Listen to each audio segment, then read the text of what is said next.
ഹരേ കൃഷ്ണ. എല്ലാവർക്കും പ്രണാമം. ശ്രീ രാധാ ഗോവിന്ദ ഹൈസ്കൂൾ മംഗളൂരിന്റെ 18 ദിവസ ഗീതാധ്യയനത്തിലേക്ക് എല്ലാവർക്കും സ്വാഗതം.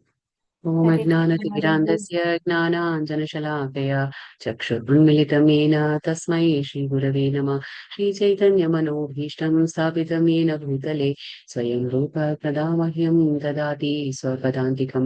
വന്ദേഹം ശ്രീഗുരോ ശ്രീയുതപദകമലം ശ്രീഗുरून् वैष्णवांश्च श्रीरूपं साग्रजातं सहगणा रघुनाथान्वितं तं सजीवं साद्वैतं सावधूतं परिजनसहितं कृष्णचैतन्यदेवं श्रीराधा कृष्णपादान् सहगणा ललिता श्रीविशाखान्वितांश्च।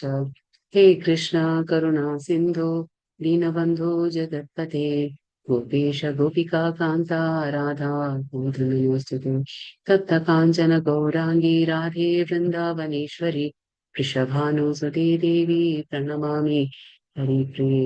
वाञ्छाकल्पतरुभ्यश्च कृपा सिन्धुभ्य एव च पतितानां पावनेभ्यो वैष्णवेभ्यो नमो नमः। नमो विष्णुपादाय कृष्णपृष्ठाय भूतले श्रीमते भक्तिवेदान्त स्वामिन् इति नामिने। नमस्ते सारस्वते देवे गौरवाणी प्रचारिणे निर्विशेष शून्यवादी पाश्चात्यदेशतारिणे। जय श्री कृष्ण चैतन्य प्रभु नित्यानंद श्री अद्वैत गदाधरा श्रीवासादि गोविंदम। हरे कृष्णा कृष्ण कृष्णा हरे हरे, हरे राम राम राम हरे हरे। हरे कृष्ण अध्यायम हरे कृष्ण। हरे कृष्ण माताजी. हरे हरे कृष्ण कृष्ण എല്ലാവർക്കും പ്രണാമം. മാതാജി. ഹരേ കൃഷ്ണ മാതാജി. ഹരേ കൃഷ്ണ എല്ലാവർക്കും പ്രണാമം. ഹരേ കൃഷ്ണ. ഞാൻ കഞ്ഞി കുടിച്ചാണ്, ഇച്ചിരി കഞ്ഞി വളർത്തുന്നു. ഹരേ കൃഷ്ണ.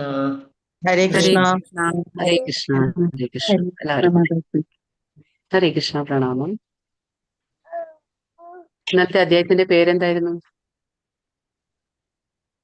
ഇന്നത്തെ അധ്യായത്തിന്റെ പേര് പരമപദ പ്രാപ്തി. അത് ഇന്നലത്തെ അധ്യായത്തിന്റെ പേര് ഇന്നലെ ജ്ഞാനവിജ്ഞാന യോഗം. ജ്ഞാനവിജ്ഞാന യോഗം. അപ്പൊ എന്താണ് ജ്ഞാനവിജ്ഞാന യോഗം എന്ന് പറഞ്ഞാൽ എന്താ? ഭഗവാനെ കുറിച്ചുള്ള പൂർണ്ണ ബോധത്തോടെ ഭഗവാനിൽ ആസക്തമായ മനസ്സോടുകൂടി യോഗം പരിശീലിക്കുക. അതെ, അതെ, അത് മാത്രം മതിയാണോ? അതായത് ജ്ഞാനം എന്ന് പറഞ്ഞാൽ എന്താണ്, വിജ്ഞാനം എന്ന് പറഞ്ഞാൽ എന്താ? ഭഗവാനെ കുറിച്ചുള്ള അറിവ് ജ്ഞാനം. ഭഗവാനെ കുറിച്ചുള്ള അറിവ് ജ്ഞാനമാണ്. വിജ്ഞാനം എന്ന് പറയുമ്പോ എന്താണ്? അത് പ്രായോഗികമായിട്ട് കൊണ്ടുവരിക. പ്രായോഗികമായിട്ട് കൊണ്ടുവരുന്ന, അതായത് അനുഭവ സാക്ഷാത്കാരം എന്ന് നമ്മൾ പറയും. ഭഗവാനായിട്ടുള്ള ആ ജ്ഞാനം നമ്മൾ നേടിയെടുത്തു കഴിഞ്ഞ് അത് അനുഭവ സാക്ഷാത്കാരം, അതാണ് പറയുന്നത്.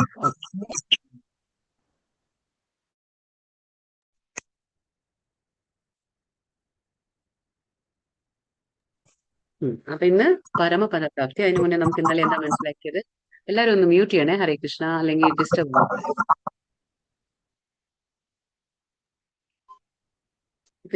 ഇന്നലത്തെ ക്ലാസ്സിൽ നമ്മൾ മനസ്സിലാക്കി ജ്ഞാനവിജ്ഞാന യോഗം. അവിടെ ഭഗവാനെ കുറിച്ചുള്ള അറിവും പിന്നെ അത് നമ്മൾ അനുഭവ സാക്ഷാത്കാരം. ഭഗവാനെ കുറിച്ചുള്ള ആ ജ്ഞാനം കിട്ടിയതിനു ശേഷം നമ്മുടെ അനുഭവത്തിലേക്ക് കൊണ്ടുവരിക അല്ലെ, ആ കാര്യങ്ങളെല്ലാം. അതെങ്ങനെയാണ്? അത് നമ്മൾ ഭക്തിയുടെ സേവനം അനുഷ്ഠിക്കുമ്പോൾ ഭഗവാന്റെ കാര്യങ്ങളെല്ലാം നമുക്ക് അനുഭവത്തിലൂടെ മനസ്സിലാക്കാൻ പറ്റും. അതാണ്. പിന്നെ ഭഗവാൻ 3-ാം ശ്ലോകത്തിൽ പറഞ്ഞു, മനുഷ്യാണാം സഹസ്രേഷു കശ്ചിത് യതതി സിദ്ധായി. അതായത് ഒരുപാട് ജനങ്ങൾ എന്താണ്, അതായത് അനേകായിരം ജനങ്ങൾ ഭഗവാനെ കുറിച്ച് മനസ്സിലാക്കാൻ പരിശ്രമിക്കും. പക്ഷെ അവർക്കൊന്നും ഭഗവാനെ കുറിച്ച് മനസ്സിലാക്കാൻ പരിപൂർണമായിട്ട് കഴിയില്ല. വളരെ വിരളമായിട്ട്, അതായത് ഒരുപാട് അപൂർവമായിട്ടുള്ള ചിലർക്ക് മാത്രമേ അത് പരിപൂർണതയിലേക്ക് എത്താൻ സാധിക്കുള്ളൂ. നമ്മളിപ്പോ ഇന്നലെ മാരത്തോന്റെ ഉദാഹരണം കണ്ടു. അതായത് കുറെ പേര് വരും, പക്ഷെ അവസാനം ജയിക്കുന്നത് ആരാണ്? 1-2 പേര്. അങ്ങനെ ആ രീതിയിലാണ് ഭഗവാനെ കുറിച്ച് മനസ്സിലാക്കാൻ ഒരുപാട് പേര് പ്രയത്നിച്ചേക്കാം.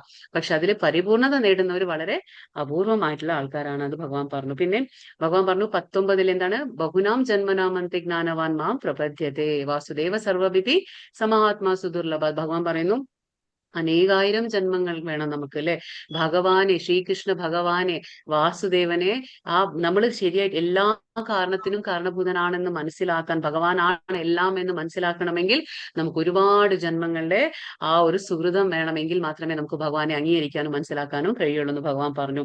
പിന്നെ 4 രീതിയിലുള്ള ആൾക്കാർ ഭഗവാന്റെ അടുത്തേക്ക് വരും, 4 രീതിയിലുള്ള ആൾക്കാർ ഭഗവാന്റെ അടുത്തേക്ക് വരില്ല എന്നും പറഞ്ഞു. അപ്പൊ വരുന്ന ആൾക്കാർ ആരൊക്കെയാണ്? ആരൊക്കെയാ ഭഗവാന്റെ അടുത്തേക്ക് വരിക?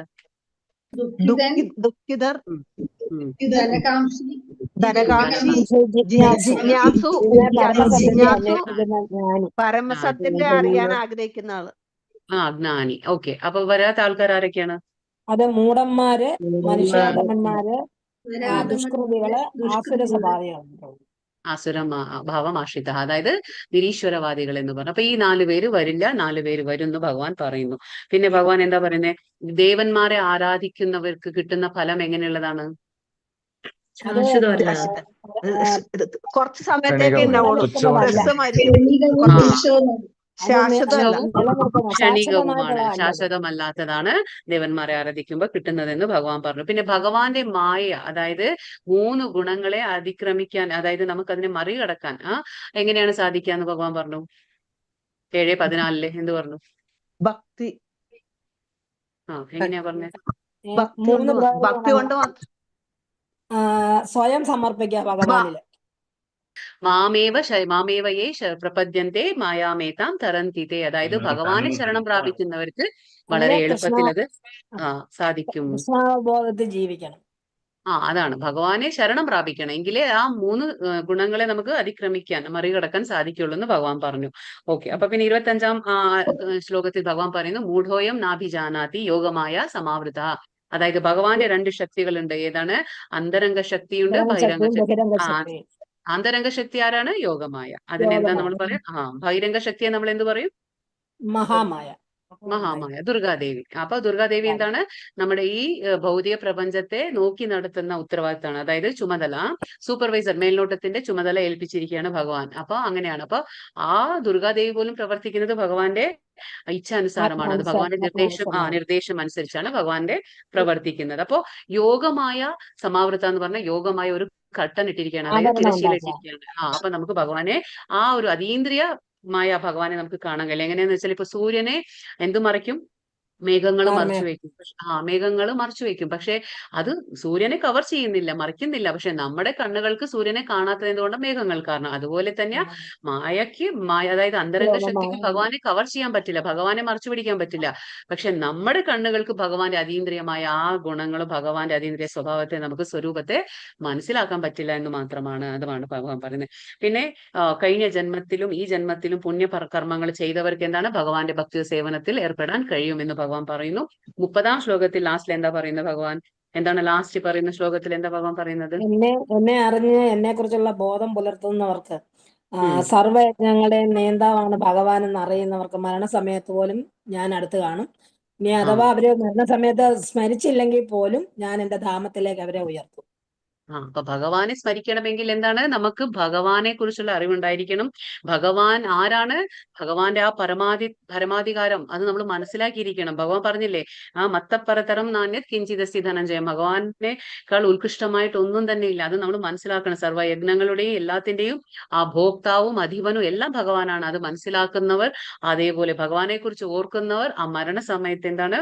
ഭഗവാനെ ഓർക്കാൻ സാധിക്കും. അതായത് ജീവിതകാലം മുഴുവൻ നമ്മൾ ഭഗവാനെ ഓർത്തിരിക്കണം, ഭഗവാന്റെ ആ ഭക്തി സേവനത്തിൽ ഏർപ്പെട്ടിരിക്കണം. എങ്കിൽ മാത്രമേ നമുക്ക് മരണസമയത്ത് ഭഗവാനെ ഓർക്കാൻ പറ്റുള്ളൂ. അപ്പൊ ഇതാണ് പറഞ്ഞത് ഇന്നത്തെ അധ്യായം. ഇന്നത്തെ അധ്യായം പരമപദ പ്രാപ്തി. പരമപദം എന്ന് പറഞ്ഞാൽ എന്താണ്? നമ്മൾ എപ്പോഴും പറയും, അതായത് ഭഗവാന്റെ ധാമം എന്താണ്? ഗോലോക വൃന്ദാവനം, അതാണ് ഭഗവാന്റെ ധാമം, അതാണ് പരമപദം. അപ്പൊ നമ്മളിപ്പോ ആഗ്രഹിക്കുന്ന എന്താണ്? പരമപദ പ്രാപ്തി, ഭഗവാന്റെ ധാമത്തിലേക്ക് പോകണം. കാരണം നമ്മളെല്ലാവരും ഇനിയിപ്പോ വരുന്ന അധ്യായങ്ങളിൽ ഭഗവാൻ പറയുന്നു, നമ്മളെല്ലാവരും ഭഗവാന്റെ അംശങ്ങളാണ്. അപ്പൊ അതുകൊണ്ട് നമുക്ക് എന്താണ്? ഭഗവാന്റെ ധാമത്തിലേക്ക് പോയാലേ നമുക്ക് ആ ശാശ്വതമായ ആനന്ദം കിട്ടുള്ളൂ. ഇവിടെ കിട്ടില്ല. അത് ഈ ഇന്നത്തെ അധ്യായത്തിൽ നമുക്ക് മനസ്സിലാക്കി തരും ഭഗവാൻ. അപ്പൊ പരമപദ പ്രാപ്തി എങ്ങനെ സംഭവിക്കുക? അതാണ് ഭഗവാൻ പറയുന്നത്. അചഞ്ചലമായ ഭക്തിയോടെ എന്നെ ഭജിക്കുന്നവർ ത്രിഗുണങ്ങളെ മറികടന്ന് ബ്രഹ്മഭാവത്തെ പ്രാപിക്കുവാൻ യോഗ്യനാകുന്നു. അപ്പോ ഭഗവാന്റെ ശക്തി, അതായത് 3 ഗുണങ്ങളെ അതിക്രമിക്കാൻ, അല്ലെങ്കിൽ എന്താ പറയാ, 3 ഗുണങ്ങളെ നമുക്ക് മറികടക്കാൻ എളുപ്പമല്ല. ആ മറികടക്കണമെങ്കിൽ നമുക്ക് എന്ത് വേണം? അചഞ്ചലമായ ഭക്തി വേണം. അപ്പൊ അചഞ്ചലം എന്ന് പറഞ്ഞാല് വ്യതിചലിക്കാതെ, ജീവിതത്തിൽ എന്ത് തന്നെ സാഹചര്യങ്ങൾ വന്നാലും നമ്മൾ എന്താണ്? വ്യതിചലിക്കാതെ നമ്മൾ തിരഞ്ഞെടുത്ത ആ ഭക്തിയുത മാർഗത്തിൽ നിന്ന് വ്യതിചലിക്കാതെ നമ്മൾ ഭക്തിയുത സേവനം അനുഷ്ഠിക്കണം. എങ്കിൽ മാത്രമേ ത്രിഗുണങ്ങളെ മറികടക്കാൻ സാധിക്കുകയുള്ളൂ. എന്നിട്ട് നമുക്ക് ഭഗവാന്റെ പരമപദം പ്രാപിക്കാൻ നമ്മൾ അർഹരാകുന്നു. ഇവിടെ എന്താ പറയുന്നത്? ആദ്യത്തെ ശ്ലോകത്തിൽ നോക്കാം. അർജുന ഉവാച കിം തദ് ബ്രഹ്മ കിം അധ്യാത്മം കിം കർമ്മ പുരുഷോത്തമ അതിഭൂതം ച കിം പ്രോക്തം അതിദൈവം കിം ഉച്യത്തെ. അർജുനൻ ചോദിച്ചു, ഹേ പുരുഷോത്തമ, എന്താണ് ബ്രഹ്മം? ആത്മാവെന്നാൽ എന്ത്? ഫലോദിഷ്ട കർമ്മം എന്നാൽ എന്ത്? ഭൗതിക പ്രപഞ്ചം എന്നും ദേവന്മാർ എന്നും പറയപ്പെടുന്നത് എന്താണ്? അതായത് ഇപ്പോ 8ാമത്തെ അധ്യായത്തിൽ 1ഉം 2ഉം ശ്ലോകങ്ങളിൽ നമുക്ക് ഭഗവാനോട് അർജുനൻ 8 ചോദ്യങ്ങൾ ചോദിക്കുന്നു. ആ 8 ചോദ്യങ്ങൾ എങ്ങനെയാന്ന് വെച്ചാൽ, ആദ്യത്തെ ശ്ലോകത്തിൽ അർജുനൻ 5 ചോദ്യങ്ങളും ചോദിക്കുന്നു. 2ാമത്തെ ശ്ലോകത്തിൽ അർജുനൻ എന്താണ് 3 ചോദ്യങ്ങൾ ചോദിക്കുന്നു. ടോട്ടൽ 8 ചോദ്യങ്ങളാണ്. അപ്പൊ ഇത് ആദ്യത്തെ ശ്ലോകത്തിൽ 5 ചോദ്യങ്ങളാണ് അർജുനൻ ചോദിക്കുന്നത്. ഏതാണ് 5 ചോദ്യങ്ങൾ? ആദ്യത്തെ എന്താണ്? കിം ബ്രഹ്മ, അതായത് എന്താണ് ബ്രഹ്മ. 2ാമത്തെ ചോദ്യം എന്താണ്? അധ്യാത്മ എന്നാൽ എന്ത്? 3ാമത്തേത് ഫലോദിഷ്ട കർമ്മം എന്നാൽ എന്ത്? ഫലോദിഷ്ട കർമ്മം എന്ന് പറഞ്ഞാലും കാമ്യകർമ്മം എന്ന് പറഞ്ഞാലും രണ്ടും ഒന്ന് തന്നെ. കാമ്യം എന്ന് പറഞ്ഞാൽ നമ്മൾ ഫലത്തിന്റെ അതായത് കർമ്മത്തിന്റെ ഫലം ആഗ്രഹിക്കുന്നു, അത് തന്നെയാണ് ഫലോദിഷ്ട കർമ്മം എന്ന്. രണ്ടും ഒന്ന് തന്നെ. അപ്പൊ ഫലോദിഷ്ട കർമ്മം എന്നാൽ എന്ത്? 3ാമത്തെ ചോദ്യം. 4ാമത്തെ എന്താണ്? ഭൗതിക പ്രപഞ്ചം എന്ന് പറയുന്നത് എന്താണ്? ദേവന്മാർ എന്ന് പറയപ്പെടുന്നത് ആരാണ്? ഈ 5 ചോദ്യങ്ങളാണ് ഇപ്പോ അർജുനൻ ചോദിച്ചത്. 2ാമത്തെ ശ്ലോകത്തിൽ എന്താ ചോദിക്കുന്നത്? ബാക്കി 3 ക്വസ്റ്റ്യൻസ് ചോദിക്കാണ്. അതിയജ്ഞ കഥ ഗോത്ര ദേഹേസ്മിൻ മധുസൂദന പ്രയാണ കാലേ ച കഥം നേയോസി നിയതാത്മഭിഹി. മധുസൂദന, ആരാണ് യജ്ഞദേവത? ഈ ശരീരത്തിൽ അദ്ദേഹം എങ്ങനെയാണ് കുടികൊള്ളുന്നത്? ഭക്തിയുത സേവന നിരതരായവർക്ക് മരണവേളയിൽ അങ്ങയെ എങ്ങനെ അറിയാൻ കഴിയും? അപ്പൊ 3 ചോദ്യങ്ങൾ എന്താണ്? മധുസൂദന എന്ന് പറഞ്ഞ മധു എന്ന അസുരനെ വധിച്ചത് കൊണ്ട് ഭഗവാനെ നമ്മൾ മധുസൂദന, കാരണം നമ്മുടെ ജീവിതത്തിൽ നമുക്ക് നമ്മുടെ മനസ്സിൽ ഉയരുന്ന ആ സംശയങ്ങളെല്ലാം നമ്മൾ എന്താണ് പറയുന്നത്? അസുരന്മാരെ പോലെയാണ്. അപ്പൊ നമ്മൾ അതിനെ സമയാസമയത്ത് അതിനെ ഇല്ലാതാക്കണം. അസുരന്മാരുടെ ആ സംശയങ്ങളാകുന്നതിനെ നമ്മൾ ഇല്ലാതാക്കുമ്പോ എന്താണ്? നമുക്ക് ഭഗവാന്റെ ഭക്തിയിൽ നമുക്ക് ഉറച്ചു നിൽക്കാൻ കഴിയും. അപ്പൊ അതുകൊണ്ട് അർജുനന്റെ സംശയങ്ങളുണ്ട്, അതിനെ തീർക്കാനായിട്ട് ഭഗവാനോട് അഭ്യർത്ഥിക്കുകയാണ്. അപ്പൊ എന്താണ് പറയുന്നത്? 3 ചോദ്യങ്ങൾ എന്താ വീണ്ടും ചോദിച്ചത്? ആരാണ് യജ്ഞദേവത? 2ാമത്തെ എന്താണ്? വീണ്ടും 7ാമത്തെ ചോദ്യം എന്താണ്? എങ്ങനെയാണ് ശരീരത്തിൽ അത് കുടികൊള്ളുന്നത്? പിന്നെ ലാസ്റ്റ് ചോദ്യം എന്താണ്? ഭക്തിയുത സേവന നിരതരായവർക്ക് മരണവേളയിൽ എങ്ങനെയാണ് ഭഗവാനെ അറിയാൻ കഴിയുന്നത്? അപ്പൊ ഇതാണ് 8 ചോദ്യങ്ങൾ. അതായത് ഫസ്റ്റ് എന്താണ് ബ്രഹ്മ? അധ്യാത്മ എന്ന് പറഞ്ഞാൽ എന്ത്? ഫലോദിഷ്ട കർമ്മം എന്നാൽ എന്ത്? ഭൗതിക പ്രപഞ്ചം എന്ന് പറഞ്ഞാൽ എന്ത്? ദേവന്മാർ എന്ന് പറയപ്പെടുന്നത് ആരാണ്? പിന്നെന്താണ്?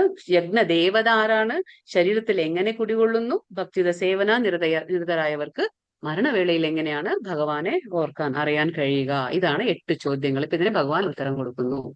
ശ്രീ ഭഗവാനുവാച അക്ഷരം ബ്രഹ്മ പരമം സ്വഭാവോധ്യാത്മ ഉച്യത്തെ ഭൂതഭാവോ ഭവത്കരോ വിസർഗ കർമ്മ സംനിധഃ.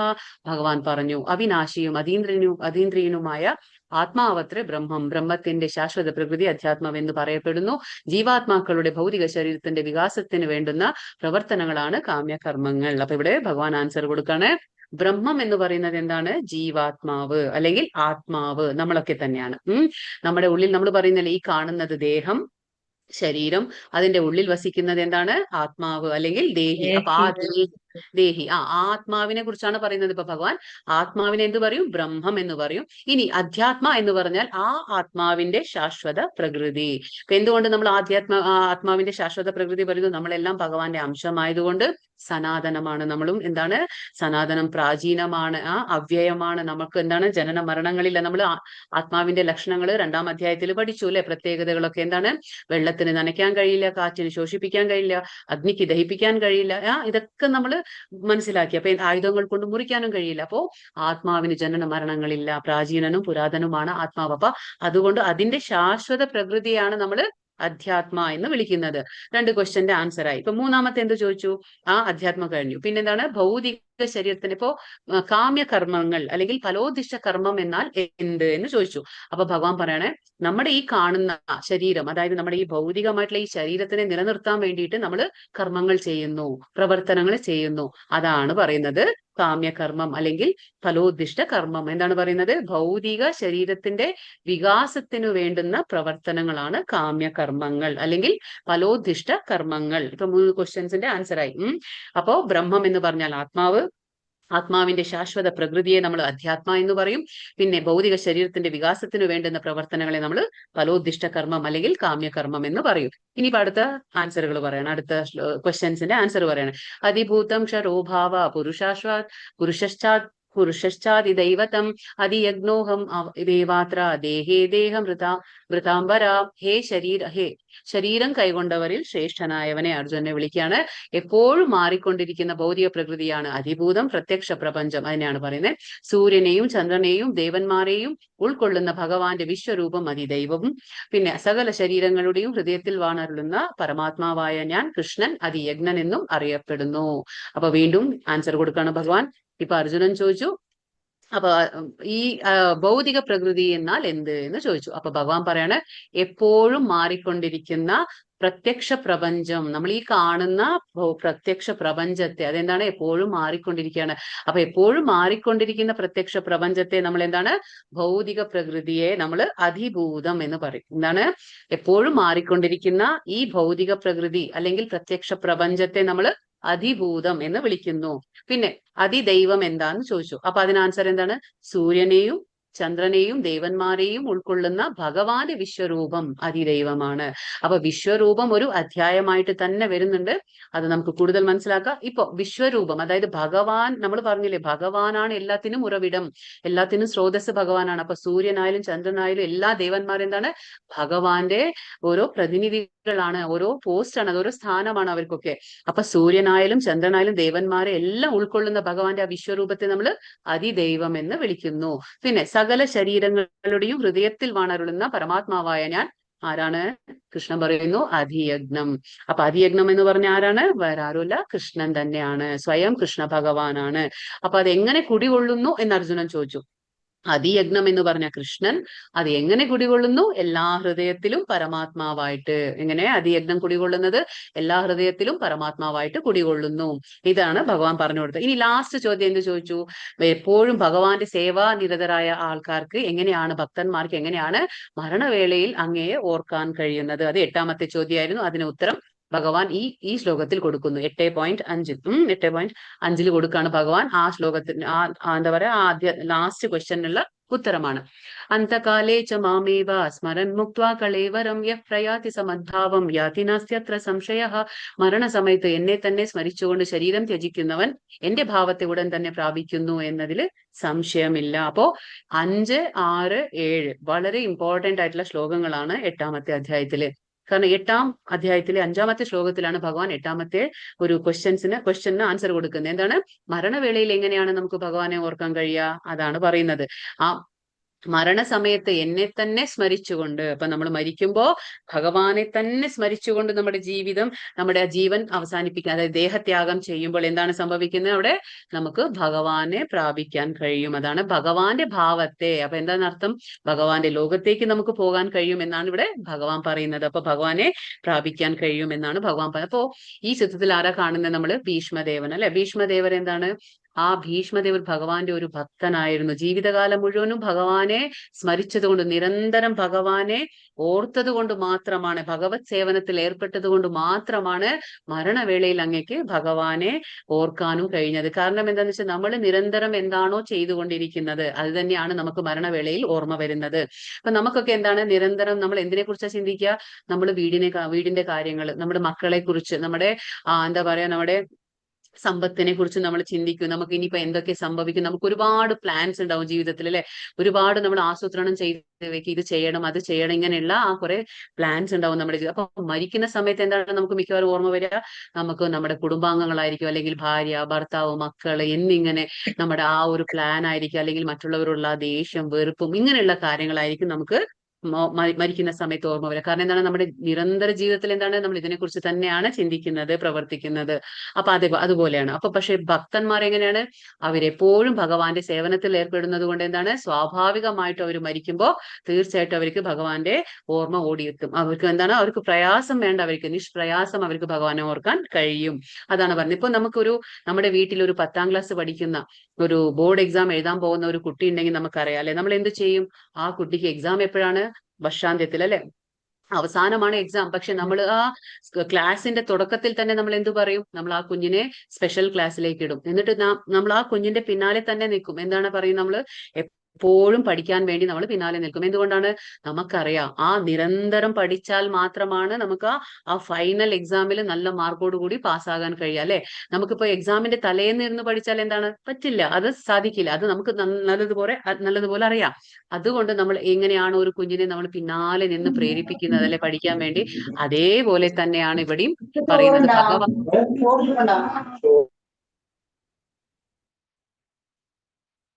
അപ്പൊ അതേപോലെ തന്നെയാണ് നമുക്കിവിടെ ഭഗവാന്റെ കാര്യങ്ങളും നിരന്തരം നമ്മൾ പരിശീലിച്ചിട്ടുണ്ടെങ്കിൽ മാത്രമാണ് നമുക്ക് ഭഗവാനെ മരിക്കുന്ന സമയത്ത് ഓർമ്മ വരെ. അപ്പോ മരണം എന്ന് പറയുന്നത് എന്താണ്? ഒരു എക്സാം പോലെയാണ്. നമുക്ക് എല്ലാവർക്കും എന്താണ് മരണം എന്ന് പറയുന്നത്? ഒരു എക്സാം ആണ്. പക്ഷെ ആ എക്സാമിന് നമ്മൾ എങ്ങനെയാണ് പ്രിപ്പയർ ആവേണ്ടത്? നിരന്തരം ദിവസേന നമ്മൾ എന്ത് ചെയ്യണം? ഭക്തിയുത സേവനത്തിൽ ഏർപ്പെടണം. എന്താണ് ഭക്തിയുത സേവനം എന്ന് പറയുമ്പോൾ? 9 രീതിയിൽ നമുക്ക് ഭഗവാന്റെ കാര്യങ്ങൾ കേൾക്കാൻ, നാമം ജപിക്കുക. ഭഗവാനെ കുറിച്ച് കേൾക്കുമ്പോൾ എന്താണ്? അവനെ കുറിച്ച് സ്മരിക്കാൻ പറ്റും. ഇപ്പൊ ഭഗവാനെ കുറിച്ച് സ്മരിക്കാൻ പറയുമ്പോൾ കൃഷ്ണൻ എന്ന് പറയുമ്പോൾ നമുക്ക് എന്താണ്? അമ്പലത്തിൽ പോയി ഭഗവാനെ ദർശിച്ചാലും നമുക്ക് ആ മുഖം നമുക്ക് ഓർത്തെടുക്കാനോ നമുക്കൊന്നും കഴിയില്ല. പക്ഷെ ഭഗവാന്റെ ലീലകൾ, അതുകൊണ്ടാണ് നാമരൂപ ഗുണലീല, ഭഗവാന്റെ കാര്യങ്ങളെല്ലാം നമ്മൾ കൂടുതൽ കേൾക്കുന്നതോറും എന്താണ്? എന്തെങ്കിലുമൊക്കെ നമുക്ക് ഭഗവാനെ കുറിച്ച് ഓർക്കാനോ നിരന്തരം ഭഗവാനെ കുറിച്ച് സ്മരിക്കാനോ, ഹരേ കൃഷ്ണ മന്ത്രം ചൊല്ലുമ്പോൾ എന്താണ്? ശ്രവണം കീർത്തനം രണ്ടും നടക്കുകയാണ്. അപ്പോ ഇങ്ങനെയൊക്കെ ചെയ്യുമ്പോൾ സ്വാഭാവികമായിട്ട് നമ്മൾ മരിക്കുന്ന സമയത്ത് ഭഗവാനെ ഓർക്കാൻ നമുക്ക് വളരെ എളുപ്പമായിരിക്കും. അതുകൊണ്ടാണ് പറയുന്നത് മരണസമയത്ത് ഭഗവാനെ ഓർക്കണമെങ്കിൽ നമ്മൾ നിരന്തരം അത് നമ്മൾ ചെയ്തുകൊണ്ടിരിക്കണം. പക്ഷെ ഭഗവാൻ പറയുന്നു മൂഢോയം നാ വിജാനാതി, വിഡ്ഢികൾക്ക് എന്നെ മനസ്സിലാക്കാൻ കഴിയില്ല. അവർ എത്ര തന്നെ ഭഗവാന്റെ കാര്യങ്ങൾ കേട്ടാലും അവർ എത്ര ശ്രവിച്ചാലും ഭഗവാന്റെ കാര്യങ്ങളിൽ അവർക്ക് വിശ്വാസം ഉണ്ടായില്ല, അതിനവര് പ്രയത്നിക്കുന്നതുമില്ല. അങ്ങനെയുള്ള ആൾക്കാർക്ക് തീർച്ചയായിട്ടും ഭഗവാനെ ആ മരണസമയത്ത് ഓർക്കാൻ പറ്റില്ല. പക്ഷെ നമ്മൾ ചിന്തിക്കുകയായിരിക്കും, അല്ലെ, സാരമില്ല, ഇപ്പൊ ഭഗവാൻ സീക്രട്ട് പറഞ്ഞു തന്നു. എന്താണ്? മരണസമയത്ത് എന്നെ ഓർത്തു കഴിഞ്ഞാൽ എന്റെ ഭാവം പ്രാപിക്കാൻ പറ്റും എന്നുള്ള സീക്രട്ട് ഭഗവാൻ പറയുന്നു. പക്ഷെ നമ്മൾ ചിന്തിക്കുക, അല്ലെ, മരണസമയം, പക്ഷെ നമുക്ക് എങ്ങനെ മരണം വരും, എപ്പോ വരും, ഏത് നിമിഷത്തിൽ, ഏത് രൂപത്തിൽ, എപ്പോ എന്നൊക്കെ നമുക്കൊന്നും തന്നെ അറിയില്ല. മരണം ചെറുപ്പത്തിൽ തന്നെ നമുക്ക് എന്താ നമ്മൾ മക്കളെ പറഞ്ഞു പഠിപ്പിക്കണം. അതായത് നമുക്ക് മരണം എപ്പോ വരും എന്നറിയില്ല, അല്ലെ? ചെറുപ്പത്തിൽ മരണം വരുന്നു, യൗവനാവസ്ഥയിൽ മരണം വരുന്നു, വാർദ്ധക്യത്തിൽ മരണം വരുന്നു. അപ്പൊ നമുക്ക് എപ്പോഴും നമ്മൾ തയ്യാറായിരിക്കണം. അപ്പൊ എപ്പോഴും തയ്യാറായിരിക്കണമെങ്കിൽ എന്താണ്? നമ്മൾ എപ്പോഴും ഭക്തിയുത സേവനം നമ്മൾ അനുഷ്ഠിച്ചേ മതിയാവൂ. അതിനൊരു വയസ്സില്ല. നമുക്ക് ഭക്തി ചെയ്യാൻ കുറച്ച് വയസ്സായിട്ട് മതി, ഇനി കുറച്ചും കൂടി കഴിഞ്ഞിട്ട് മതി എന്നൊന്നും നമുക്ക് ചിന്തിച്ചുകൂടാ. കാരണം എപ്പോഴാണ് മരണം എന്നുള്ളത് നമുക്ക് അറിയില്ല. അപ്പൊ കൃഷ്ണാവബോധത്തോടെ ദേഹത്യാഗം ചെയ്യുന്നവൻ ഉടനെ ഭഗവാന്റെ അതീന്ദ്രിയ ഭാവം കൈകൊള്ളുന്നു. അപ്പൊ ആരാണോ കൃഷ്ണാവബോധത്തിൽ, അവബോധം എന്ന് പറഞ്ഞാൽ എന്താണ്? അവബോധവും ബോധവും എല്ലാം ഒന്ന് തന്നെയാണ്. അവബോധം എന്ന് പറഞ്ഞാൽ നമ്മൾ ഈ അവേക്കൻ സ്റ്റേറ്റ്, അതായത് നമ്മൾ ഉണർന്നിരിക്കുന്ന ആ ഒരു അവസ്ഥ, ആ അവസ്ഥയിൽ നമുക്ക് ഭഗവാനെ നമുക്ക് കൂടുതൽ കേൾക്കുമ്പോൾ എന്താണ്? ഉപബോധ മനസ്സിലേക്ക് ഭഗവാൻ കയറും. ഭഗവാന്റെ കാര്യങ്ങൾ നമ്മുടെ ഉപബോധ മനസ്സിലുണ്ടാവും. അപ്പൊ മരണസമയത്ത് എന്താണ്? നമുക്ക് കൂടുതലും എന്താണ്? ഭഗവാനെ ഓർക്കാൻ വളരെ എളുപ്പമായിരിക്കും. അതാണ് ദേഹത്യാഗം ചെയ്യുന്നവൻ ഉടനെ ഭഗവാന്റെ അതീന്ദ്രിയ ഭാവം കൈകൊള്ളുന്നു. പരമപാവനനാണ് ഭഗവാൻ. തന്മൂലം നിരന്തരം കൃഷ്ണാവബോധത്തോടെ ഇരിക്കുന്നവനും പരമപാവനരത്രേ. അപ്പൊ ഭഗവാൻ എന്താണ്? പരമപാവനമാണ്. ഭഗവാൻ അതീന്ദ്രിയനാണ്. അപ്പൊ ആരാണോ ഭഗവാനെ നിരന്തരം ഓർക്കുന്നത് അപ്പൊ അവരും എന്താണ്? പാവനരത്രേ. അപ്പൊ എന്താ പറഞ്ഞ സ്മരണം എന്ന വാക്ക് സുപ്രധാനമാണ് ഇവിടെ. അപ്പോ ആ സമയത്ത് നമുക്ക് ഭഗവാനെ സ്മരണം, അതുകൊണ്ട് 3ാമത്തെ പടിയാണ്, അല്ലെ? നമുക്കറിയാം നവവിധ ഭക്തിയിലെ ആദ്യത്തെ ശ്രവണം, പിന്നെ കീർത്തനം, പിന്നെ വിഷ്ണു സ്മരണം. അതാണ് 3ാമത്തെ എന്താണ്? സ്മരണം. ശ്രവണമില്ലെങ്കിൽ സ്മരണ തീർച്ചയായിട്ടും നമുക്ക് ഉണ്ടാവില്ല. ഭഗവാനെ കുറിച്ച് കേട്ടില്ലെങ്കിൽ എങ്ങനെയാണ് ഭഗവാനെ കുറിച്ച് ഓർക്കാൻ നമുക്ക്? അത് തീർച്ചയായിട്ടും പറ്റില്ല. ഭക്തിപൂർവമായ സ്നേഹത്തിലൂടെ, സേവനത്തിലൂടെ കൃഷ്ണാവബോധം പോരാത്ത ഒരു ജീവന് പവിത്രത ഇല്ലാത്തത് കൊണ്ട് കൃഷ്ണസ്മരണ സാധ്യവുമല്ല. അപ്പൊ എന്താ പറയുന്നത് ഇവിടെ? ഭക്തിപൂർവമായ നമ്മൾ സേവനത്തിൽ ഏർപ്പെട്ടില്ലെങ്കിൽ നമുക്ക് കൃഷ്ണാവബോധം പുലർത്തി പോരാത്ത ഒരു ജീവൻ എന്താണ്? പവിത്രത ഉണ്ടാകില്ല. അങ്ങനെ പവിത്രത ഇല്ലാത്ത ഒരു വ്യക്തിക്ക് എന്താണ്? ഭഗവാന്റെ സ്മരണ ഭഗവാൻ കൊടുക്കില്ല. അതാണ് പറയുന്നത്. അപ്പൊ അതുകൊണ്ട് ഒരാള് ജീവിതത്തിന്റെ ആരംഭഘട്ടം മുതൽക്കേ കൃഷ്ണാവബോധം ശീലിക്കണം. അതുകൊണ്ടാണ് നമ്മൾ പറയുന്നത് എത്ര എളുപ്പം സാധിക്കോ അത്ര എളുപ്പത്തിൽ. ഇപ്പൊ ഭാഗവതത്തില് പ്രഹ്ലാദ് മഹാരാജാവ് എത്ര വയസ്സായിരുന്നു? 5 വയസ്സായിരുന്നു. ധ്രുവ മഹാരാജാവ് ഇന്നലെ നമ്മൾ കഥ കേട്ടു, 5 വയസ്സിലാണ്. ഇവരൊക്കെ ഭഗവാനെ പ്രാപിച്ചത് 5 വയസ്സ്. അപ്പൊ നമ്മൾ ആലോചിക്കുക, കൗമാരം ആചരേത് പ്രജ്ഞ ധർമാൻ ഭാഗവതാൻ ഇഹ എന്നാണ് പ്രഹ്ലാദ് മഹാരാജാവ് പറയുന്നത്. അതായത് മാനവ ജന്മം ദുർലഭമാണ്, വളരെ ബുദ്ധിമുട്ടിട്ടാണ് നമുക്ക് മനുഷ്യജന്മം കിട്ടുന്നത്. അങ്ങനെ ദുർലഭമായി കിട്ടുന്ന മനുഷ്യജന്മം നമ്മൾ പാഴാക്കി കളയരുത്. എത്ര എളുപ്പം നമ്മുടെ ജീവിതത്തിൽ സാധിക്കോ അത്രയും എളുപ്പം നമ്മൾ ഭഗവാന്റെ ഭക്തിയുത സേവനം അനുഷ്ഠിച്ചിരിക്കണം. കാരണം മരണം നമുക്കറിയില്ല. അതുകൊണ്ടാണ് പറയുന്നത് നിർയാണം എന്ന് പറഞ്ഞാൽ മരണവേളയിൽ വിജയം ഭരിക്കണമെങ്കിൽ കൃഷ്ണസ്മരണ അത്യന്താപേക്ഷിതവുമാണ്. അപ്പൊ നമുക്ക് എന്താണ്, കൃഷ്ണസ്മരണ വേണമെങ്കിൽ നമുക്ക് അത് പരിശീലനം തന്നെ വേണം നമുക്ക്, അല്ലെങ്കിൽ അത് നമുക്ക് ലഭിക്കില്ല. അതുകൊണ്ട് എന്താണ്, സദാ മഹാമന്ത്രം ഉരുവിട്ടുകൊണ്ടേ ഇരിക്കുക. എന്താണ്, നമ്മൾ എപ്പോഴും നിരന്തരം ഹരേ കൃഷ്ണ കൃഷ്ണ കൃഷ്ണ ഹരേ ഹരേ, ഹരേ രാമ രാമ രാമ ഹരേ ഹരേ എന്ന മന്ത്രം നമ്മൾ ഉച്ചരിച്ചുകൊണ്ടേ ഇരുന്നാൽ എന്താണ്, നിർയാണ വേളയിൽ നമ്മുടെ മരണസമയത്ത് നമുക്ക് തീർച്ചയായിട്ടും ഭഗവാനെ ഓർക്കാൻ വളരെ എളുപ്പമാണ്. അപ്പൊ നമുക്ക് സമയം വഹിച്ചൂടാ. നമ്മൾ എത്രയും പെട്ടെന്ന് പറ്റോ അത്രയും പെട്ടെന്ന് നമുക്ക് ഭഗവാനെ കുറിച്ച് ചിന്തിക്കണം, ഓർക്കണം. അപ്പൊ ഇവിടെ എന്താ പറയുന്നത്, ഇപ്പോ ഭക്തിയുത സേവനം ഞാൻ പറഞ്ഞു, 9 രീതിയിൽ നമുക്ക് ഭക്തിയുത സേവനം അനുഷ്ഠിക്കുക. ഭഗവാന്റെ കാര്യങ്ങൾ നമ്മൾ കേൾക്കുമ്പോൾ, നമ്മൾ ആ ഹരേ കൃഷ്ണ മന്ത്രം ജപിക്കുമ്പോൾ, ഇതൊക്കെ ചെയ്യുമ്പോൾ എന്താണ്, ഇതൊക്കെ ഭക്തിയുത സേവനമാണ്. അപ്പൊ ഇപ്പൊ നിങ്ങൾ ചെയ്തുകൊണ്ടിരിക്കുന്ന എന്താണ്, അതും ഭക്തിയുത സേവനം തന്നെ, കേട്ടുകൊണ്ടിരിക്കുകയാണ്. പക്ഷെ ഇങ്ങനെയൊക്കെ നമ്മൾ ഭക്തിയുടെ മാർഗത്തിൽ മുന്നേറുമ്പോൾ എന്താണ്, നമുക്ക് ജീവിതത്തിൽ ഒരുപാട് തടസ്സങ്ങൾ വരും, ഒരുപാട് വിഘ്നങ്ങൾ വന്നേക്കാം. പക്ഷെ എങ്കിലും നമ്മൾ എന്ത് ചെയ്യണം, വ്യതിചലിക്കാതെ ആ മാർഗത്തിൽ നിന്ന് പിന്തിരിയാതെ നമ്മൾ മുന്നോട്ട് തന്നെ പോകണം. അതാണ് നമ്മുടെ ആ ഒരു പരീക്ഷണമാണ്. ഇതൊക്കെ ഭഗവാന്റെ ആ പരീക്ഷണമായിരിക്കും നമുക്ക് നമ്മുടെ ജീവിതത്തിൽ. അപ്പൊ വൃക്ഷത്തെ പോലെ സഹനശക്തി ഉണ്ടാവണം. തരോരിവ സഹിഷ്ണുന, എന്താ പറയുന്നത്, തരോരിവ എന്ന് പറഞ്ഞാൽ വൃക്ഷത്തെ പോലെ ആ സഹിഷ്ണുത നമുക്ക് ഉണ്ടായിരിക്കണം. ഇപ്പൊ വൃക്ഷം എന്താണ്, നമ്മൾ 2:14 മനസ്സിലാക്കിയില്ലേ, ഭഗവാൻ പറയുന്നു 2:14 എന്താണ്, ശീതോഷ്ണ സുഖ ദുഃഖത ആഗമാ പായിനോ നിത്യ താം സ്ഥിതിക്ഷസ്വ ഭാരത, അർജുനനോട് പറയുന്നു. അതായത് എന്താണ്, ജീവിതത്തില് നമുക്ക് സുഖവും ദുഃഖവും എല്ലാം ഇങ്ങനെ മാറി മാറി വന്നുകൊണ്ടേയിരിക്കും. പക്ഷെ നമ്മൾ എന്താണ്, ഒരു വൃക്ഷം എങ്ങനെയാണ് പല കാലാവസ്ഥയും തരണം ചെയ്യുന്നത്, എങ്ങനെയാണ്, വേനൽക്കാലം, മഞ്ഞുകാലം, മഴക്കാലം, ഇങ്ങനെ അത് നിശ്ചലമായ ഒരു വൃക്ഷം നിൽക്കുന്നത് പോലെ നമ്മുടെ ജീവിതത്തില് സുഖം വന്നാലും ദുഃഖം വന്നാലും വ്യതിചലിക്കാതെ നമ്മൾ നിശ്ചല മനസ്സോടെ എല്ലാത്തിനെയും തരണം ചെയ്യാനുള്ള ഒരു മാനസികാവസ്ഥ നമ്മൾ നേടിയെടുക്കണം എന്നാണ് ശ്രീ ചൈതന്യ മഹാപ്രഭു ഉപദേശിക്കുന്നത്. ശ്രീ ചൈതന്യ മഹാപ്രഭു കലിയുഗ അവതാരമാണ്. കൃഷ്ണന്റെ ഈ ചിത്രത്തിൽ കാണുന്നത് ചൈതന്യ മഹാപ്രഭുവും ആരാണ്, സഹോദരനായ ബലദേവനാണ്, ബലരാമൻ. അപ്പൊ ഇവര് കലിയുഗത്തിൽ എന്താ പറഞ്ഞു തരുന്നത്, നമുക്ക് ഉപദേശിക്കുന്നത് ഇത് തന്നെയാണ്. അതായത് നമ്മൾ സഹിഷ്ണുത പഠിക്കണം എന്ന്, എന്ത് വന്നാലും. ഹരേ കൃഷ്ണ നാമം ജപിക്കുന്ന ഒരു വ്യക്തിക്ക് പല വിഘ്നങ്ങളും നേരിട്ടേക്കാം. അതായത് അതാ പറയും, നമ്മൾ മന്ത്രം ജപിക്കാൻ തുടങ്ങുമ്പോൾ ജീവിതത്തില് ചില സമയത്ത് നമുക്ക് ഒരുപാട് ബുദ്ധിമുട്ട് വരാം. പക്ഷെ നമ്മൾ എന്താണ്, ഹരേ കൃഷ്ണ എല്ലാം സഹിച്ചുകൊണ്ട് എന്ത് ചെയ്യണം, ഹരേ കൃഷ്ണ കൃഷ്ണ കൃഷ്ണ ഹരേ രാമ രാമ രാമ ഹരേ ഹരേ എന്ന നാമജപം തുടങ്ങിയ തന്നെ ചെറിയ വരെയാ അവിടെ കായ ഇതോ വലുതായിട്ടില്ല. ഹരേ കൃഷ്ണ നാമജപം തുടരുക തന്നെ വേണം. എന്നാൽ ജീവിതാന്ത്യത്തിൽ എന്താണ്, കൃഷ്ണാവബോധത്താലുള്ള പ്രയോജനം തികച്ചും അനുഭവപ്പെടും. അപ്പൊ നമുക്ക് ആ പ്രയോജനം എന്താണ്, നമുക്കൊരു പേഷ്യൻസ് വേണം, അതായത് ക്ഷമ ഉണ്ടായിരിക്കണം. നമുക്ക് ജീവിതത്തിൽ എന്താണ്, ദൃഢനിശ്ചയം ഉണ്ടായിരിക്കണം, ക്ഷമ ഉണ്ടായിരിക്കണം നമുക്ക്. എങ്കിൽ മാത്രമേ നമുക്ക് ആ ഭക്തിയുത സേവനത്തിന്റെ ഒരു ഫലം അനുഭവിക്കണമെങ്കിൽ നമുക്ക് ഈ രണ്ടും ഉണ്ടായിരിക്കണം. ദൃഢനിശ്ചയം ഉണ്ടായിരിക്കണം, വ്യതിചലിക്കാൻ പാടില്ല, പിന്നെ ക്ഷമ ഉണ്ടായിരിക്കണം. ക്ഷമയോടെ നമ്മൾ കാത്തിരിക്കണമെങ്കിൽ തീർച്ചയായിട്ടും അതിന്റെ പ്രയോജനം നമുക്ക് അനുഭവിച്ചറിയാൻ പറ്റും. അതാണ് ഇവിടെ പറയുന്നത്. ഇനി ഇവിടെ ഈ ശ്ലോകവും വളരെ ഇമ്പോർട്ടന്റ് ആയിട്ടുള്ള ശ്ലോകമാണ്. ഇവിടെ എന്താ പറയുന്നത്, നമ്മൾ മരിക്കുന്ന സമയത്ത് എന്താണോ ഓർക്കുന്നത് അതായി തീരും നമ്മൾ എന്നാണ് ഇവിടെ പറയുന്നത്. അപ്പൊ എന്താണ്, നമുക്ക് നോക്കാം. യം യം വാപി സ്മരൻ ഭാവം ത്യജത്യന്തേ കളേവരം തം തമേവൈതി കൗന്തേയ സദാ തദ്ഭാവിതഃ.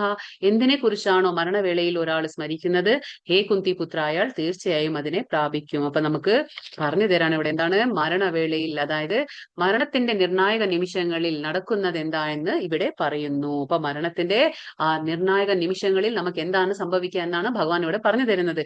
കൃഷ്ണസ്മരണയോടെ ശരീരം ത്യജിക്കുന്നവൻ അതീന്ദ്രിയമായ ഭഗവത് പദം പോകുന്നു. അതാണ്, ആരാണോ മരിക്കുന്ന സമയത്തില് ഭഗവാനെ ഓർക്കുന്നത് ആ നേരം കൊണ്ട് അവരെന്താണ്, ഭഗവാന്റെ പരമമായ പദം പോകുന്നു. അതായത് ഭഗവാന്റെ ലോകത്തേക്ക് പോകുന്നു.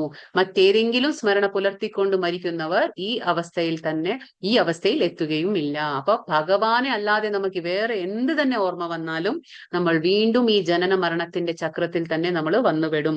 അപ്പൊ നമ്മൾ എന്താണ്, മരിക്കുമ്പോൾ എന്താണോ ഓർക്കുന്നത്, യം യം വാപി സ്മരൻ ഭാവം എന്ന് പറയുമ്പോൾ മരണസമയത്തിൽ എന്താണോ ഓർക്കുന്നത് നീ അത് ആയിത്തീരും എന്നാണ് ഇവിടെ ഭഗവാൻ പറയുന്നത്. ഈ ജന്മത്തിൽ സാത്വിക ഭാവത്തോടെ ജീവിക്കുകയും കൃഷ്ണനെ നിരന്തരം സ്മരിക്കുകയും ചെയ്യുന്നവർക്ക് അന്ത്യവേളയിലും ഭഗവത് സ്മരണം ഉദിക്കും. അതാണ് പറയുന്നത്. ഇപ്പൊ ഭഗവാനെ മരിക്കുമ്പോൾ ഓർക്കണമെങ്കിൽ നമ്മൾ എന്ത് ചെയ്തിരിക്കണം? ഈ ജന്മത്തിൽ സാത്വിക ഭാവം. അപ്പൊ നമുക്ക് ഒരു ഗുണങ്ങൾ വരുന്നുണ്ട് ഒരു അധ്യായം. അതിൽ നമുക്ക് സാത്വിക ഭാവം എന്താ, രാജസിക എന്താ, താമസിക എന്താ നമുക്ക് മനസ്സിലാക്കാൻ പറ്റും. അപ്പൊ ആ സാത്വിക ഭാവത്തിൽ നമ്മൾ ജീവിക്കണം എങ്കിൽ മാത്രമേ. എന്നിട്ട് എന്ത് ചെയ്യണം? നിരന്തരം സ്മരിക്കുകയും ചെയ്യുന്നവർക്ക്. നിരന്തരം എങ്ങനെ സ്മരിക്കുക? ഭഗവാന്റെ മന്ത്രം ഉച്ചരിക്കുമ്പോൾ നമ്മൾ ഭഗവാനെ സ്മരിക്കണം. കാരണം അഭിന്നത്വം നാമനാമിനെ, ഭഗവാൻ വേറെയല്ല, ഭഗവാന്റെ മന്ത്രം വേറെയല്ല. അപ്പൊ അന്ത്യവേളയിൽ നമുക്ക് ഭഗവാന്റെ സ്മരണം ഉദിക്കും. കൃഷ്ണന്റെ അതീന്ദ്രിയ ഭാവത്തെ പൂവുന്നതിന് അത് സഹായകമായി തീരുകയും ചെയ്യും. അപ്പൊ ഏതാണ്? നമ്മൾ നിരന്തരം ഭഗവാന്റെ നാമങ്ങൾ ഉച്ചരിക്കുമ്പോൾ എന്താണ്? നമുക്ക് അന്ത്യവേളയിൽ അത് നമുക്ക് സഹായിക്കും. എങ്ങനെയാണ്? ഓർമ്മയായി നമ്മുടെ അടുത്തേക്ക് ആ വാക്കുകൾ, ആ നാമങ്ങൾ എത്തും. കാരണം നമ്മൾ നിരന്തരം ആരെയാണ് ഓർക്കുന്നത്? എന്താ പറയുക, ദിവസത്തിൽ നമ്മൾ എത്ര തവണ മക്കളുടെ പേര് വിളിക്കും അല്ലെ? എത്ര തവണ നമ്മൾ വീട്ടുകാരുടെ ഒക്കെ പേര് വിളിച്ചുകൊണ്ടിരിക്കും. പക്ഷെ ആ സമയത്ത്, മരണസമയത്ത് നമുക്ക് അത് തന്നെ ഓർമ്മ വരിക. പക്ഷെ നമ്മൾ നേരെ മറിച്ച് നമ്മൾ ഭഗവാന് വേണ്ടി സമയം കൂടുതൽ കൊടുക്കുമ്പോൾ എന്താണ്? മരണവേളയിൽ തീർച്ചയായിട്ടും ഭഗവാനായിരിക്കും നമ്മുടെ ഓർമ്മയിൽ. ആധ്യാത്മികമായി ഭഗവത് സേവനത്തിൽ മുഴുകി ജീവിതം നയിച്ച ഒരാൾക്ക് അടുത്ത ജന്മത്തിൽ ഭൗതിക ദേഹമല്ല ആധ്യാത്മിക ദേഹമായിരിക്കും ലഭിക്കുക. അപ്പോ ആരാണോ ജീവിതത്തിൽ സാത്വിക ഭാവത്തിൽ ജീവിച്ച് ഭഗവാന്റെ നാമങ്ങളൊക്കെ ഉച്ചരിച്ച് ആത്മീയമായി, അതായത് ആധ്യാത്മികമായി ഭഗവത് സേവനത്തിൽ ഏർപ്പെടുന്നത്, അങ്ങനെയുള്ള വ്യക്തിക്ക് അടുത്ത ജന്മം ഭഗവാൻ പറയുന്നു ഭൗതിക ശരീരമല്ല ആധ്യാത്മിക ദേഹമായിരിക്കും ലഭിക്കുക. അതിന്റെ അർത്ഥം എന്താണ്? അവര് ആധ്യാത്മിക ലോകത്തേക്ക് പോകും എന്നുള്ളതിന്റെ അർത്ഥമാണ് അവിടെ പറയുന്നത്. നിരന്തരമായ ഹരേ കൃഷ്ണ കൃഷ്ണ കൃഷ്ണ ഹരേ ഹരേ ഹരേ രാമ രാമ രാമ ഹരേ ഹരേ എന്ന നാമജപം അത്രേ മരണവേളയിൽ ഒരാളുടെ മനോഭാവത്തെ വേണ്ടുന്ന വഴിക്ക് തിരിക്കാൻ ഉതകുന്ന ഉത്തമമായ മാർഗം. അപ്പൊ വേറൊരു മാർഗമില്ല. നമ്മളിപ്പോ അറിയാം, ഇപ്പൊ നമ്മൾ ഇത്രയും കാര്യങ്ങൾ നോക്കുമ്പോൾ തന്നെ നമുക്ക് എത്ര തവണ ഹരേ കൃഷ്ണ മന്ത്രത്തിന്റെ ആ പ്രാധാന്യത്തെ കുറിച്ച് പറയുന്നു അല്ലെ? നമ്മളത് കലിയുഗ ധർമ്മമാണ്, അത് നമ്മൾ മനസ്സിലാക്കണം. ബാക്കി എന്ത് ചെയ്തിട്ടും യുഗധർമ്മം ചെയ്തില്ലെങ്കിൽ കാര്യമില്ല. അപ്പൊ യുഗധർമ്മം എന്താണ്? മന്ത്രം ജപിക്കുക ഭഗവാന്റെ. കാരണം ഭഗവാൻ വേറെയല്ല, മന്ത്രം വേറെയല്ല. നമ്മൾ മന്ത്രം ജപിക്കുമ്പോൾ നാവിന്മേൽ നമ്മുടെ ഭഗവാൻ സ്വയം നൃത്തമാടുന്നു. ഭഗവാന്റെ അന്തരംഗ ശക്തിയിലൂടെ ഭഗവാൻ നൃത്തമാടുന്നു എന്നാണ് പറയുന്നത്. അപ്പൊ എന്താണ്? നമ്മൾ ഹരേ കൃഷ്ണ മന്ത്രം തന്നെ ജപിക്കണം. അതുകൊണ്ടാണ് ഇത്രയും അതിന്റെ പ്രാധാന്യം കൊടുക്കുന്നത്. കാരണം എന്താണ്? ഇവിടെ പറയുന്നത് നാമജപമാണ് മരണവേളയിൽ ഒരാളുടെ മനോഭാവത്തെ വേണ്ടുന്ന വഴിക്ക് തിരിക്കാൻ ഉതകുന്ന ഒരു ഉത്തമമായ മാർഗം വേറൊന്നുമില്ല. അത് ഈ ഹരേ കൃഷ്ണ മന്ത്രം തന്നെയുള്ളൂ. അതാണ് പറഞ്ഞു മനസ്സിലാക്കുക. അപ്പൊ നമ്മൾ അതിനെ മനസ്സിലാക്കണം. ഇപ്പൊ നമ്മൾ പറഞ്ഞു ലാസ്റ്റ് ശ്ലോകത്തിൽ എന്ത് മനസ്സിലാക്കി? ആര് എന്തിനെ കുറിച്ചാണോ ചിന്തിക്കുന്നത് അതായിത്തീരും മരണവേളയിൽ എന്ന്. അപ്പൊ ഇതൊരു രാജാവിന്റെ കഥയാണ്. ഈ രാജാവിന്റെ ഈ ഒരു ശ്ലോകത്തിനുള്ള ഒരു ഉദാഹരണമാണ് ഈ രാജാവ്. എന്താ സംഭവിക്കുക? ഒരു രാജാവാണ് ഭരത എന്ന രാജാവ്. ആ രാജാവ് 4 ആശ്രമ വ്യവസ്ഥകൾ നമുക്കറിയാം. ബ്രഹ്മചര്യ, ഗൃഹസ്ഥ, വാനപ്രസ്ഥ, സന്യാസ. അപ്പൊ ഇദ്ദേഹം എന്താണ്? സന്യാസാശ്രമം സ്വീകരിച്ച ഒരു വ്യക്തിയാണ്. അപ്പോ രാജാവായിട്ട് പോലും എല്ലാം ത്യജിച്ച് അവസാനം എല്ലാം ത്യാഗം ചെയ്ത്, ഗൃഹസ്ഥാശ്രമവും എല്ലാം ത്യാഗം ചെയ്ത് സന്യാസാശ്രമത്തിലേക്ക് വന്നു. സന്യാസാശ്രമത്തിലേക്ക് വന്നപ്പോൾ വനത്തിലാകുമ്പോൾ എന്താണ്? കൂടുതൽ ഭക്തിയുത സേവനങ്ങൾ അനുഷ്ഠിച്ചിരുന്ന വ്യക്തിയായിരുന്നു. അങ്ങനെ ദിവസേന ഭഗവാന്റെ സേവനത്തിൽ ഏർപ്പെട്ടുകൊണ്ടിരിക്കുന്ന വ്യക്തിയായിരുന്നു. ഒരു പ്രാവശ്യം എന്താ സംഭവിക്കാന്ന് വെച്ചാല്, അവിടെ പൂർണ്ണ ഗർഭിണിയായ ഒരു മാന്, ദയവായി എല്ലാരും മ്യൂട്ട് ചെയ്യണേ. ഹരേ കൃഷ്ണൻ. ഓക്കെ. അപ്പൊ പൂർണ്ണ ഗർഭിണിയായ ഒരു മാൻ എന്താ ചെയ്യുന്നത്? ആ മാന് ഒരു പുലിയുടെ ഒച്ച കേൾക്കുമ്പോ അത് പേടിച്ചു ഓടുമായിരുന്നു. പേടിച്ചു ഓടുന്ന സമയത്ത് ആ മാൻ മരിച്ചു പോവുകയും പിന്നെ ഒരു കുഞ്ഞിന് ജന്മം നൽകുകയും ചെയ്തു. അപ്പൊ ആ മാൻ മരിച്ചുപോയി. അമ്മ മരിച്ചുപോയി. പക്ഷെ കുഞ്ഞിന് ജന്മം നൽകിയിട്ടാണ് അത് മരിച്ചത്. അപ്പൊ ഈ രാജാവ്, സന്യാസിയായ ഈ രാജാവ് എന്താണ്? അത് കാണുകയാണ്. എന്നിട്ട് ആ കൈകൊണ്ട് എന്താണ്? ആ കുഞ്ഞിനെ എടുത്തു വരാണ്. മാൻ കുഞ്ഞിനെ എടുത്തു വന്നിട്ട് എന്താണ്? അതിനോട് ഒരു ഇഷ്ടം തോന്നാണ്. ആ മാൻകുഞ്ഞിനോട് ഒരു ഇഷ്ടം തോന്നാണ്. കാരണം ഒരു സഹതാപവും തോന്നാണ്. അതായത് അമ്മ മരിച്ചുപോയി, അപ്പൊ ആ കുഞ്ഞിന് ഇനി ആരും ഇല്ലല്ലോ, അപ്പൊ ഇനി ഞാൻ നോക്കണം എന്നുള്ള ആ ഉത്തരവാദിത്ത ബോധത്തോടെ അതിനെ എടുത്തുകൊണ്ടുവന്ന് എന്താണ്? ആ കുഞ്ഞിനെ പരിപാലിക്കാൻ തുടങ്ങി. ആര്? ഈ രാജാവ് ആ കുഞ്ഞിനെ പരിപാലിക്കാൻ തുടങ്ങി. അങ്ങനെ പരിപാലിച്ച് എന്തായി? മെല്ലെ ഇദ്ദേഹം ചെയ്തിരുന്ന ആ ഭക്തിയുത സേവനമെല്ലാം പതിയെ നിൽക്കാൻ തുടങ്ങി. അതായത് എന്തൊക്കെയാണോ ചെയ്തിരുന്നത്, ഭക്തിയുത സേവനങ്ങൾ അനുഷ്ഠിച്ചിരുന്നത്, അതൊക്കെ സൈഡിലേക്കായി. അതായത് ഒന്നും തന്നെ ചെയ്യാതായി. പൂർണ്ണമായ ശ്രദ്ധ മുഴുവൻ എവിടെയായി? മാനിനോടായി. അപ്പൊ ഈ മാൻകുട്ടിയെ പരിപാലിച്ചുകൊണ്ട് രാജാവിന്റെ ശ്രദ്ധ മുഴുവനും മാനിന്റെ മുകളിലായി. അപ്പൊ എന്താണ് സംഭവിക്കുക? അവസാനം ഒരു ദിവസം ഈ രാജാവിന്റെ മരണം അടുത്തു. പക്ഷെ രാജാവ് ഈ ഭക്തിയുത സേവനമൊക്കെ നിർത്തിവെച്ചു, ചെയ്തുകൊണ്ടിരുന്ന എല്ലാ ഭക്തിയുത സേവനവും നിർത്തിവെച്ചു. അവസാനം മരണസമയത്ത് എന്താ സംഭവിക്കുക? ആ മരണസമയത്ത് ആ ഭക്തിയുത സേവനം ഒന്നും തന്നെ ഓർക്കാൻ കഴിഞ്ഞില്ല. കാരണം എന്താണ്? അടുപ്പിച്ച് എന്താണ് ചെയ്തിരുന്നത്? രാജാവ് മാനിനെ പരിപാലിച്ചു കൊണ്ടുവന്നിരുന്നു. അപ്പൊ എന്താണ് സംഭവിച്ചത്? ആ മാനിനെ നോക്കുമ്പോ എന്താണ്? ആ മാനിനെ ഓർത്ത് ദേഹം ത്യാഗം ചെയ്തു. രാജാവ് എന്ത് ചെയ്തു? ദേഹം ത്യാഗം ചെയ്തു. മാനിനെ ഓർത്തുകൊണ്ടായിരുന്നു. ആ സമയത്ത് എന്താ സംഭവിച്ചേ? ആ രാജാവിന്റെ ആത്മാവ് ഉടനടി ഒരു ജന്മം പ്രാപിക്കാണ്, ഒരു മാനായിട്ട് ഒരു ജന്മം പ്രാപിച്ചു. അപ്പൊ വീണ്ടും രാജാവിന്റെ ആത്മാവ് എന്തായി? ഒരു മാനായി തീർന്നു. അതുകൊണ്ടാ പറയുന്നത് ഭഗവാൻ യം യം വാപി സ്മരൻ ഭാവം ത്യജത്യന്തേ കലേവരം തം തമേ വൈതി കൗന്തേയ സദാ തദ്ഭാവ ഭാവിത. അതായത് സ്മരണവേളയിൽ എന്താണോ നീ ഓർക്കുന്നത്, നീ അതായി തീരും. അതുകൊണ്ടാണ് ഈ രാജാവ് എന്ത് ചെയ്തു? ഇത്രയും ഭക്തിയുത സേവനം അനുഷ്ഠിച്ചും അവസാന സമയങ്ങളിൽ എന്തായി? മാനിന്റെ മുകളിലായിരുന്നു മുഴുവനും ശ്രദ്ധ. അപ്പൊ മരിക്കുമ്പോഴും മാനിനെ കുറിച്ച് ചിന്തിക്കായിരുന്നു. ഇനിയിപ്പൊ ഞാൻ മരിച്ചു കഴിഞ്ഞാൽ ഈ മാനിനെ ആറ് നോക്കും, ഇതിന് ഭക്ഷണം ആറ് കൊടുക്കും എന്നെല്ലാം ചിന്തിച്ച് അവസാന നിമിഷം മാനിനെ കുറിച്ച് ഓർത്തതുകൊണ്ട് മാനിന്റെ ഒരു ശരീരം കിട്ടി. പക്ഷേ നമ്മൾ പറയുന്നില്ലേ, 2-ാം അധ്യായത്തിൽ പറഞ്ഞു നേഹാഭിക്രമനാശോസ്തി പ്രത്യവായോന വിദ്യത്തെ. അതായത് കുറച്ചെങ്കിലും നമ്മൾ ഭക്തി ചെയ്തിട്ടുണ്ടെങ്കിൽ തീർച്ചയായിട്ടും അതിന്റെ അക്കൗണ്ട് ഭഗവാന്റെ കണക്കിൽ ഉണ്ടാവും. അതുകൊണ്ട് നമുക്ക് വിഷമിക്കാനൊന്നുമില്ല. പക്ഷെ ഭഗവാൻ എന്ത് ചെയ്തു? അത്രയും ഭക്തി ചെയ്ത ഒരു വ്യക്തിയായിരുന്നു ആര്? ഈ രാജാവ്. അതുകൊണ്ട് എന്താണ്? മാനിന്റെ ശരീരത്തിലായിരുന്നു ആത്മാവ് കുടുങ്ങിയിരിക്കുന്നത്. പക്ഷെ ഭഗവാൻ എന്ത് ചെയ്തു? ഓർമ്മ കൊടുത്തു. ആ പഴയ ജന്മത്തിന്റെ ഓർമ്മകളെല്ലാം ഈ രാജാവിന് ആ മാനിന്റെ ശരീരത്തിൽ കൊടുത്തു, ഓർമ്മ കൊടുത്തു. അപ്പൊ ഈ മാൻ എന്താണ്? മരിക്കുന്ന സമയത്ത് ഏതാണ്?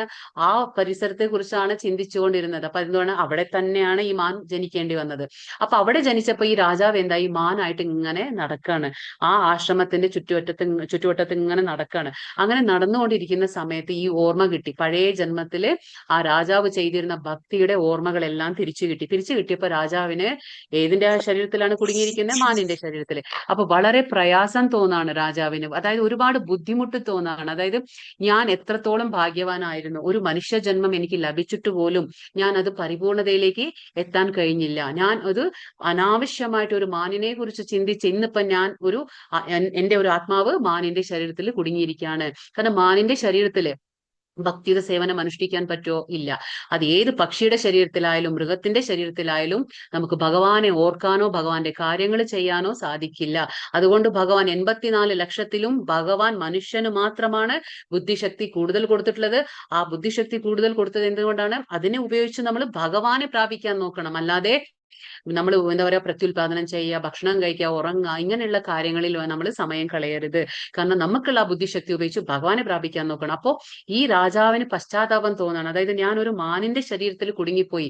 ആ ആശ്രമമൊക്കെ കാണുമ്പോൾ പഴയ കാര്യങ്ങളെല്ലാം ഓർമ്മ വരുമ്പോൾ സങ്കടം തോന്നാണ്. അതായത് ഞാൻ ഇവിടെ ഇരുന്ന് എന്തെല്ലാം ചെയ്തിരുന്നു, ഭഗവാന്റെ കാര്യങ്ങൾ ചെയ്തിരുന്നു, മന്ത്രം ജപിച്ചിരുന്നു, എന്തെല്ലാം ഞാൻ സേവനങ്ങൾ അനുഷ്ഠിച്ചിരുന്നു ഭഗവാന്റെ. ഇനിയിപ്പോ ഈ ശരീരത്തിൽ എനിക്കൊന്നും തന്നെ ചെയ്യാൻ സാധിക്കില്ലല്ലോ എന്നുള്ള ആ ദുഃഖം കൊടുത്തു. ഭഗവാൻ മനഃപൂർവ്വമാണ്. ഭഗവാൻ എന്താണ്? ആ ശരീരത്തിൽ രാജാവിന് ഓർമ്മ കൊടുത്തത്. അതായത് ആ തെറ്റ് മനസ്സിലാക്കാൻ വേണ്ടിയിട്ട്, അതായത് താൻ ചെയ്ത ആ തെറ്റ് ബോധ്യപ്പെടാൻ വേണ്ടിയിട്ടാണ് ഭഗവാൻ ആ മാനിന്റെ ശരീരത്തിൽ ഓർമ്മ കൊടുത്തത്. അവസാനം ഈ രാജാവ് എന്ത് ചെയ്തു? മാനിന്റെ ശരീരത്തിലായതുകൊണ്ട് തപശ്ചര്യ എന്ന രീതിയിൽ എന്ത് ചെയ്തു?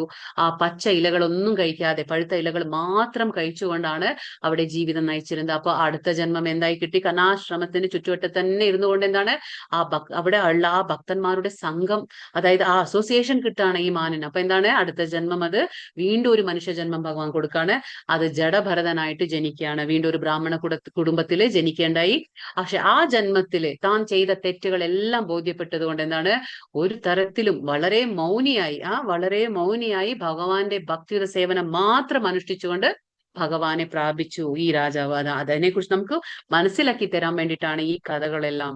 ഇതൊക്കെ ഭാഗവതത്തിൽ വരുന്ന കഥകളാണ്. ഇപ്പൊ ഭഗവാൻ പറഞ്ഞു കൊടുത്തു എങ്ങനെയാണ് മരണസമയത്തിൽ എന്നെ എങ്ങനെ ഓർക്കണം, നീ എന്ത് ഓർക്കുമോ അതായി തീരും എന്നൊക്കെ ഭഗവാൻ പറഞ്ഞു കൊടുത്തു. അപ്പൊ ഭഗവാൻ ഇപ്പൊ എന്താ അവിടെ അർജുനോട് പറയുന്നേ? തസ്മാത് സർവേഷു കാലേഷു മാമനുസ്മര യുദ്ധ്യ ച മയ്യർപ്പിത മനോബുദ്ധിർ മയ്യർപ്പിത മനോബുദ്ധിർ മാമേ വൈശ്യസി അസംശയ. അതിനാൽ അർജുന, ശ്രീകൃഷ്ണ രൂപത്തിൽ എന്നെ നീ എപ്പോഴും ഓർമ്മിക്കുക. അതോടൊപ്പം തന്റെ നിയത കർമ്മമായ യുദ്ധം നിർവഹിക്കുകയും ചെയ്യുക. സ്വകർമ്മങ്ങളെല്ലാം എനിക്കായി അർപ്പിച്ചുകൊണ്ട് മനോബുദ്ധികൾ എന്നിൽ ഉറപ്പിച്ച് ഇരുന്നാൽ എന്താണ്, നീ എന്നെ പ്രാപിക്കും, സംശയമില്ല. അപ്പൊ ഭഗവാൻ പറയുന്നു അതുകൊണ്ട്, അതിനാൽ എന്താണ്, ഇപ്പൊ ഇത്രയും പറഞ്ഞു കൊടുത്തില്ലേ, മരിക്കുന്ന സമയത്ത് നീ എന്ത് ചെയ്യോ, നീ എന്ത് ചിന്തിക്കോ അതായി തീരും. അപ്പൊ ഭഗവാൻ പറയുന്നു അതുകൊണ്ട് എന്താണ് നീ ചെയ്യേണ്ടത്? ഇപ്പൊ നീ കർമ്മം ചെയ്യുമ്പോൾ അതിന്റെ ഫലം നിന്നെ ബാധിക്കാൻ പാടില്ല എങ്കിൽ നീ എന്ത് ചെയ്യണം? ഭഗവാനെ ഓർത്തുകൊണ്ട് നിന്റെ നിയത കർമ്മം നീ അനുഷ്ഠിക്കണം. അതെന്താണ്? ഒരു ധാർമ്മിക ബാധ്യത എന്ന രീതിയിൽ കർമ്മം ചെയ്യുക, ഭഗവാനെ സമർപ്പിച്ചുകൊണ്ട് കർമ്മം ചെയ്യുക. അപ്പോ നീ എപ്പോഴും എന്നെ ഓർമ്മിക്കുക, അതോടൊപ്പം തന്നെ നിന്റെ നിയത കർമ്മം യുദ്ധം അതാണ്, അത് ചെയ്യുക. അപ്പൊ അർജുനൻ എന്താണ്? ക്ഷത്രിയനാണ്. ക്ഷത്രിയന്റെ ധർമ്മം എന്താണ്? യുദ്ധം ചെയ്യുക, അത് ചെയ്യണം. അതേപോലെ നമ്മളൊക്കെ എന്താണ്, ഇപ്പോ നമ്മളൊരു ഗൃഹസ്ഥ ആശ്രമത്തിലാണ്, നമ്മൾ കുടുംബജീവിതം നയിക്കുകയാണ്. അപ്പൊ നമ്മൾ ഒരു ഭാര്യ, ഇപ്പൊ നമ്മൾക്ക് എന്താണ്, ഭാര്യ ആയിരിക്കാം, ഭർത്താവായിരിക്കാം, അച്ഛനായിരിക്കാം, മകളായിരിക്കാം, മകനായിരിക്കാം, ഇങ്ങനെ പല റോൾസ് ഉണ്ട് നമുക്ക്, അല്ലെ? പക്ഷെ നമ്മൾ അതൊക്കെ, അതാണ് ഭഗവാൻ പറയുന്നത്, നിയത കർമ്മങ്ങൾ നമ്മൾ അനുഷ്ഠിക്കണം. അപ്പൊ ഭഗവാൻ അർജുനോട് പറയുന്നത് എന്താണ്? അർജുനനെ ഒരു നിമിത്തമാക്കിക്കൊണ്ട് ഭഗവാന്റെ ഈ ഉപദേശം നമുക്ക് എല്ലാവർക്കും ഉള്ളതാണ്. അതായത് ഭഗവാൻ ഒരിക്കലും നമ്മളോട് പറയുന്നില്ല, കർമ്മത്തിൽ നിന്ന് വിമുഖരാകാൻ ഭഗവാൻ ഒരിക്കലും ആവശ്യപ്പെടുന്നില്ല. നമ്മൾ എന്താണോ കർമ്മങ്ങൾ അത് ചെയ്തുകൊണ്ട് തന്നെ നമുക്ക് ഭഗവാനെ ഓർക്കാൻ പറ്റും. ഭഗവാനെ കുറിച്ച് കൂടുതൽ കൂടുതൽ കേൾക്കുക, ഭഗവാനെ നമ്മുടെ കർമ്മങ്ങൾ ചെയ്തുകൊണ്ട് ഭഗവാനെ ഓർത്താൽ മാത്രം മതി. അതാണ്. അപ്പൊ ആ കർമ്മം പോലും ഭഗവാനാണ്, ആ കർമ്മത്തിന്റെ ഫലം പോലും നമ്മൾ ആഗ്രഹിക്കുന്നില്ല. അങ്ങനെയാണ് നമ്മൾ ശരിക്കും കർമ്മം ചെയ്യേണ്ടത്. അതാണ് ഇവിടെ ഭഗവാൻ പറഞ്ഞു കൊടുക്കുന്നത്. അപ്പൊ എന്താണ് ഭഗവാൻ പറയുന്നത്? അങ്ങനെ ചെയ്യുമ്പോ, എന്നിൽ ഉറപ്പിച്ച മനസ്സായിട്ട് നീ ഈ കർമ്മങ്ങളൊക്കെ ചെയ്യുമ്പോ എന്താണ്, നീ എന്നെ പ്രാപിക്കും, ഇതിൽ യാതൊരു സംശയവും വേണ്ട എന്ന് ഭഗവാൻ പറഞ്ഞു കൊടുക്കുകയാണ്. അപ്പൊ അർജുനനോടുള്ള ഈ ഉപദേശം ഭൗതിക കർമ്മങ്ങളിൽ ഏർപ്പെട്ടിരിക്കുന്ന എല്ലാവരെ സംബന്ധിച്ചും പ്രസക്തമാണ്. നമ്മളൊക്കെ ഭൗതികമായിട്ട് കർമ്മങ്ങൾ ചെയ്യുന്ന ആൾക്കാരാണ്. അപ്പൊ നമുക്ക് എന്താണ്, ഇതും വളരെ പ്രസക്തമാണ് നമുക്കും കൂടി. ഭഗവാൻ അർജുനനെ ഒരു നിമിത്തമാക്കി, ഭഗവാനെ ഒരു ഉപദേശത്തിന് ഒരു നിമിത്തമാക്കി എന്ന് മാത്രം, ഇത് നമുക്കുള്ള ഉപദേശം കൂടിയാണ്. അതായത് കർമ്മത്തിൽ നിന്ന് വിമുഖരാകാൻ പാടില്ല, നമ്മൾ കർമ്മം ചെയ്യണം, ഭഗവാനെ കൂടെ തന്നെ ഓർക്കണം. തങ്ങളുടെ ഭഗവാൻ പറയുന്നു, നിർദ്ദിഷ്ട കർമ്മം നിറവേറ്റുന്നതിൽ നിന്ന് പിന്തിരിയാൻ ആരെയും ഭഗവാൻ പ്രേരിപ്പിക്കുന്നില്ല. അതാണ് പറഞ്ഞത്. അപ്പൊ ഓരോരുത്തർക്കും അവരുടേതായ കർമ്മങ്ങളുണ്ട്, ആ കർമ്മങ്ങൾ ചെയ്യണം. എന്നാൽ നമ്മൾ കൂടുതൽ ആസക്തരാകാൻ പാടില്ല. നമ്മൾ പറഞ്ഞില്ലേ, അറ്റാച്ച്മെന്റ്, രാഗദ്വേഷ. അതായത് രാഗം എന്ന് പറഞ്ഞാൽ എന്താണ്? കൂടുതൽ അറ്റാച്ച് ആവുക, അതായത് കൂടുതൽ ആസക്തിയോടെ ചെയ്യാൻ പാടില്ല. ഏതൊരു കർമ്മത്തിലും ഏതൊരു കുടുംബ ബന്ധത്തിലും നമ്മൾ കൂടുതൽ ആസക്തരാകാൻ പാടില്ല. അപ്പോഴെന്താണ്, നമുക്ക് മരിക്കുന്ന സമയത്ത് ബുദ്ധിമുട്ടുണ്ടാവുക. അതുകൊണ്ടാണ് പറയുന്നത്, നമ്മുടെ കർമ്മം എന്ന രീതിയിൽ, നമ്മുടെ ഒരു നിയത കർമ്മം എന്ന രീതിയിൽ, ധാർമ്മിക ബാധ്യത എന്ന രീതിയിൽ നമ്മൾ കർമ്മം അനുഷ്ഠിക്കുക, ഭഗവാനെ ഓർത്തുകൊണ്ട്, കർമ്മഫലം ആസക്തി കൂടാതെ. അത്രമാത്രം. ഒരാൾക്ക് ഈ പ്രവൃത്തികൾ തുടരുന്നതോടൊപ്പം ഹരേ കൃഷ്ണ മന്ത്രം ഉച്ചരിച്ചുകൊണ്ട് ഭഗവത് സ്മരണ പുലർത്തുകയും ആവാം. അതാണ് പറയുന്നത്, നമ്മൾ കർമ്മം ചെയ്യുക, കൂടെ തന്നെ ഭഗവത് സ്മരണം. അതെങ്ങനെയാണ്? ഭഗവാന്റെ സ്മരണം വരണമെങ്കിൽ ഭഗവാനെ കുറിച്ച് കൂടുതൽ കേട്ടിരിക്കണം, എങ്കിൽ മാത്രമേ നമുക്ക് ഭഗവാൻ സ്മരണം വരിക. ഭഗവാനെ കുറിച്ച് കേൾക്കുക, ഭഗവാനെ കുറിച്ച് മന്ത്രം ജപിക്കുക, ഭഗവാന്റെ പുസ്തകങ്ങൾ, ഭഗവത്ഗീത, ശ്രീമദ് ഭാഗവതം എല്ലാം വായിക്കുക, എങ്കിൽ മാത്രമേ ഭഗവാനെ ഓർക്കാനും കഴിയുള്ളൂ. ഇത് ജീവനെ ഭൗതിക കൽമഷങ്ങളിൽ നിന്ന് ബാധിക്കാതിരിക്കാനും മനോബുദ്ധികളെ ഭഗവാനിൽ ഏകീകരിക്കാനും ഉതകും. അപ്പൊ ഇപ്പൊ നമ്മുടെ മനസ്സും ബുദ്ധി, നമ്മൾ എപ്പോഴും പറയും കർമ്മങ്ങൾ ചെയ്യുന്നത് നമ്മുടെ ശരീരം കൊണ്ടല്ല, മനസ്സും ബുദ്ധി കൊണ്ടാണ്. പക്ഷെ ഈ മനസ്സും ബുദ്ധിയെ ഭഗവാനിൽ ഏകാഗ്രീകരിക്കണമെങ്കിൽ നമുക്ക് എന്തുണ്ടായിരിക്കണം? ഈ ഭൗതിക കൽമഷങ്ങളുണ്ട്, അല്ലെ? നമ്മുടെ ഈ ഭൗതിക പ്രപഞ്ചത്തില് എന്താണ്, ഒരുപാട് കൽമഷങ്ങൾ. അതായത് നമുക്ക് എന്താണ്, ജന്മ, മൃത്യു, ജര, വ്യാധി. നമ്മൾ പറഞ്ഞില്ലേ, ഭവസാഗരമാണ്, ദുഃഖത്തിന്റെ കടലാണ്. ഈ ദുഃഖത്തിന്റെ കടൽ എന്ന് പറയുമ്പോൾ ഇവിടെ ഭവരോഗങ്ങളുണ്ട്. ഏതൊക്കെ 4 രീതിയിൽ? ജന്മ, മൃത്യു, ജര, വ്യാധി എന്നുള്ള ഭവരോഗങ്ങളുണ്ട്. അപ്പൊ ഇതൊക്കെ നമുക്ക് ബാധിക്കാതിരിക്കണമെങ്കിൽ, നമ്മുടെ മനസ്സിനെയും ബുദ്ധിനെയും ഭഗവാനിൽ ഏകാഗ്രീകരിക്കണമെങ്കിൽ നമുക്ക് കൃഷ്ണസ്മരണം വേണം. അപ്പൊ കൃഷ്ണനാമ ഉച്ചാരണം ഭക്തനെ പരമോത്കൃഷ്ടമായ കൃഷ്ണ ലോകത്തിലേക്ക് എത്തിക്കുന്നു എന്നതിന് സംശയമില്ല. അതുകൊണ്ടാണ് ഭഗവാന്റെ ഒരു ഹരേ കൃഷ്ണ മന്ത്രം മാത്രം മതി. നമുക്ക് അടുത്തത് ഗോലോക ചാർട്ട് വരുന്നുണ്ട്, അതിൽ പറഞ്ഞു തരാം. അപ്പൊ ഹരേ കൃഷ്ണ മന്ത്രം ഉച്ചരിച്ചുകൊണ്ട് മാത്രം നമുക്ക് ഭഗവാന്റെ ധാമത്തിലേക്ക് പോകാൻ സാധിക്കും. ഭക്തിയുത സേവനം അനുഷ്ഠിച്ചുകൊണ്ട് ഭഗവാന്റെ ലോകത്തിലേക്ക് നമുക്ക് എത്താൻ സാധിക്കും എന്നതിൽ യാതൊരു സംശയവും വേണ്ട. ഇപ്പൊ ഭഗവാൻ ഇവിടെ 8ാമത്തെ ശ്ലോകത്തിൽ എന്താ പറയുന്നത്? അഭ്യാസയോഗയുക്തേന ചേതസാനാന്യഗാമിന പരമം പുരുഷം ദിവ്യം യാതി പാർത്ഥാനു ചിന്തയൻ. എന്നെ പരമ ദിവ്യോത്തമ പുരുഷനായി ആരാണോ ധ്യാനിക്കുന്നത്, ആരാണോ മാർഗത്തിൽ നിന്ന് വ്യതിചലിക്കാതെ തുടർച്ചയായി എന്നെ മനസ്സിൽ സ്മരിക്കുന്നത്, അല്ലയോ പാർത്ഥ, അയാൾ നിശ്ചയമായും എന്നെ പ്രാപിക്കുമെന്ന് ഭഗവാൻ ഇവിടെ പറഞ്ഞു കൊടുക്കണം. അപ്പൊ എന്താണ് ഭഗവാൻ പറയുന്നത്? ഭഗവാനെ പരമ ദിവ്യോത്തമ പുരുഷനായി ആരാണോ ധ്യാനിക്കുന്നത്, അതായത് ഭഗവാൻ പറഞ്ഞില്ലേ, മൂഢോയം നാഭിജാനാതി, വിഡ്ഢികൾക്ക് എന്നെ ഒട്ടും തന്നെ മനസ്സിലാവില്ല, അവർക്ക് ഭഗവാന്റെ ഈ പരമാധികാരിയായിട്ടുള്ള ഈ സ്ഥാനം ഭഗവാന്റെ അവർക്ക് അംഗീകരിക്കാനും വയ്യ. അപ്പൊ ഭഗവാൻ അതുകൊണ്ടാണല്ലോ പറഞ്ഞത് 4 രീതിയിലുള്ള ആൾക്കാർ എന്റെ അടുത്തേക്ക് വരില്ല, അവർ വരില്ല. അതുകൊണ്ടാണ് പറഞ്ഞത് അവര് നിഷേധികളായിരിക്കും, ഭഗവാനെ നിന്ദിക്കുന്നവരായിരിക്കും, ഭഗവാന്റെ അസ്തിത്വത്തെ നിന്ദിക്കുന്നവരായിരിക്കും, നിഷേധിക്കുന്നവരായിരിക്കും. അപ്പൊ അതുകൊണ്ട് ഭഗവാൻ പറയുന്നു, ആരാണോ ഭഗവാനെ പരമദിവ്യോത്തമ പുരുഷനായി അംഗീകരിക്കുന്നത്, ധ്യാനിക്കുന്നത്, ആരാണോ മാർഗത്തിൽ നിന്ന് വ്യതിചലിക്കാതെ, അതെ നമ്മൾ പറഞ്ഞു ഭക്തിയുത മാർഗം നമ്മൾ സ്വീകരിച്ചു കഴിഞ്ഞു, പക്ഷെ ആ ഭക്തിയുത മാർഗത്തിൽ ഒരുപാട് തടസ്സങ്ങൾ വന്നേക്കാം. അതെല്ലാം നമ്മുടെ പരീക്ഷണങ്ങളാണ്. ആ പരീക്ഷണങ്ങളെ നമ്മൾ നേരിട്ടേ മതിയാവും. ഇപ്പൊ നമുക്ക് ഒരു 2ാം ക്ലാസ്, ഞാൻ പറഞ്ഞു നേരത്തെ തന്നെ, അതായത് നമുക്കൊരു 2ാം ക്ലാസ് കുട്ടിക്ക് ആ 2ാം ക്ലാസ്സിലെ കുട്ടിയുടെ ആ മാനസിക അവസ്ഥയ്ക്ക് അനുസരിച്ചുള്ള ക്വസ്റ്റ്യൻ പേപ്പർ ആയിരിക്കും. അതിന് ഒരിക്കലും എന്താണ് 10ാം ക്ലാസ് പഠിക്കുന്ന കുട്ടിയുടെ ക്വസ്റ്റ്യൻ പേപ്പർ കൊടുക്കില്ല. അതേപോലെ തന്നെ നമ്മൾ ഭക്തിയുടെ സേവനം അനുഷ്ഠിക്കുമ്പോഴും നമ്മൾ എന്താണോ, നമുക്ക് എന്താണ് തരണം ചെയ്യാൻ കഴിയുന്നത്, അത് മാത്രമാണ് ഭഗവാൻ നമ്മളെ കൊണ്ട് അത് ടെസ്റ്റ് ചെയ്യുന്നത്, അതായത് പരീക്ഷിക്കുക. പക്ഷെ നമ്മൾ അതിൽ ജയിക്കണം, നമ്മൾ ആ ഓരോ പരീക്ഷണത്തിലും നമ്മൾ ജയിക്കണം. അതാണ് വ്യതിചലിക്കാതെ. കാരണം നമ്മൾ എന്താണ്, ജീവിതത്തിൽ ദുഃഖം വരുമ്പോൾ ആദ്യം നിർത്തുന്നത് എന്തായിരിക്കും?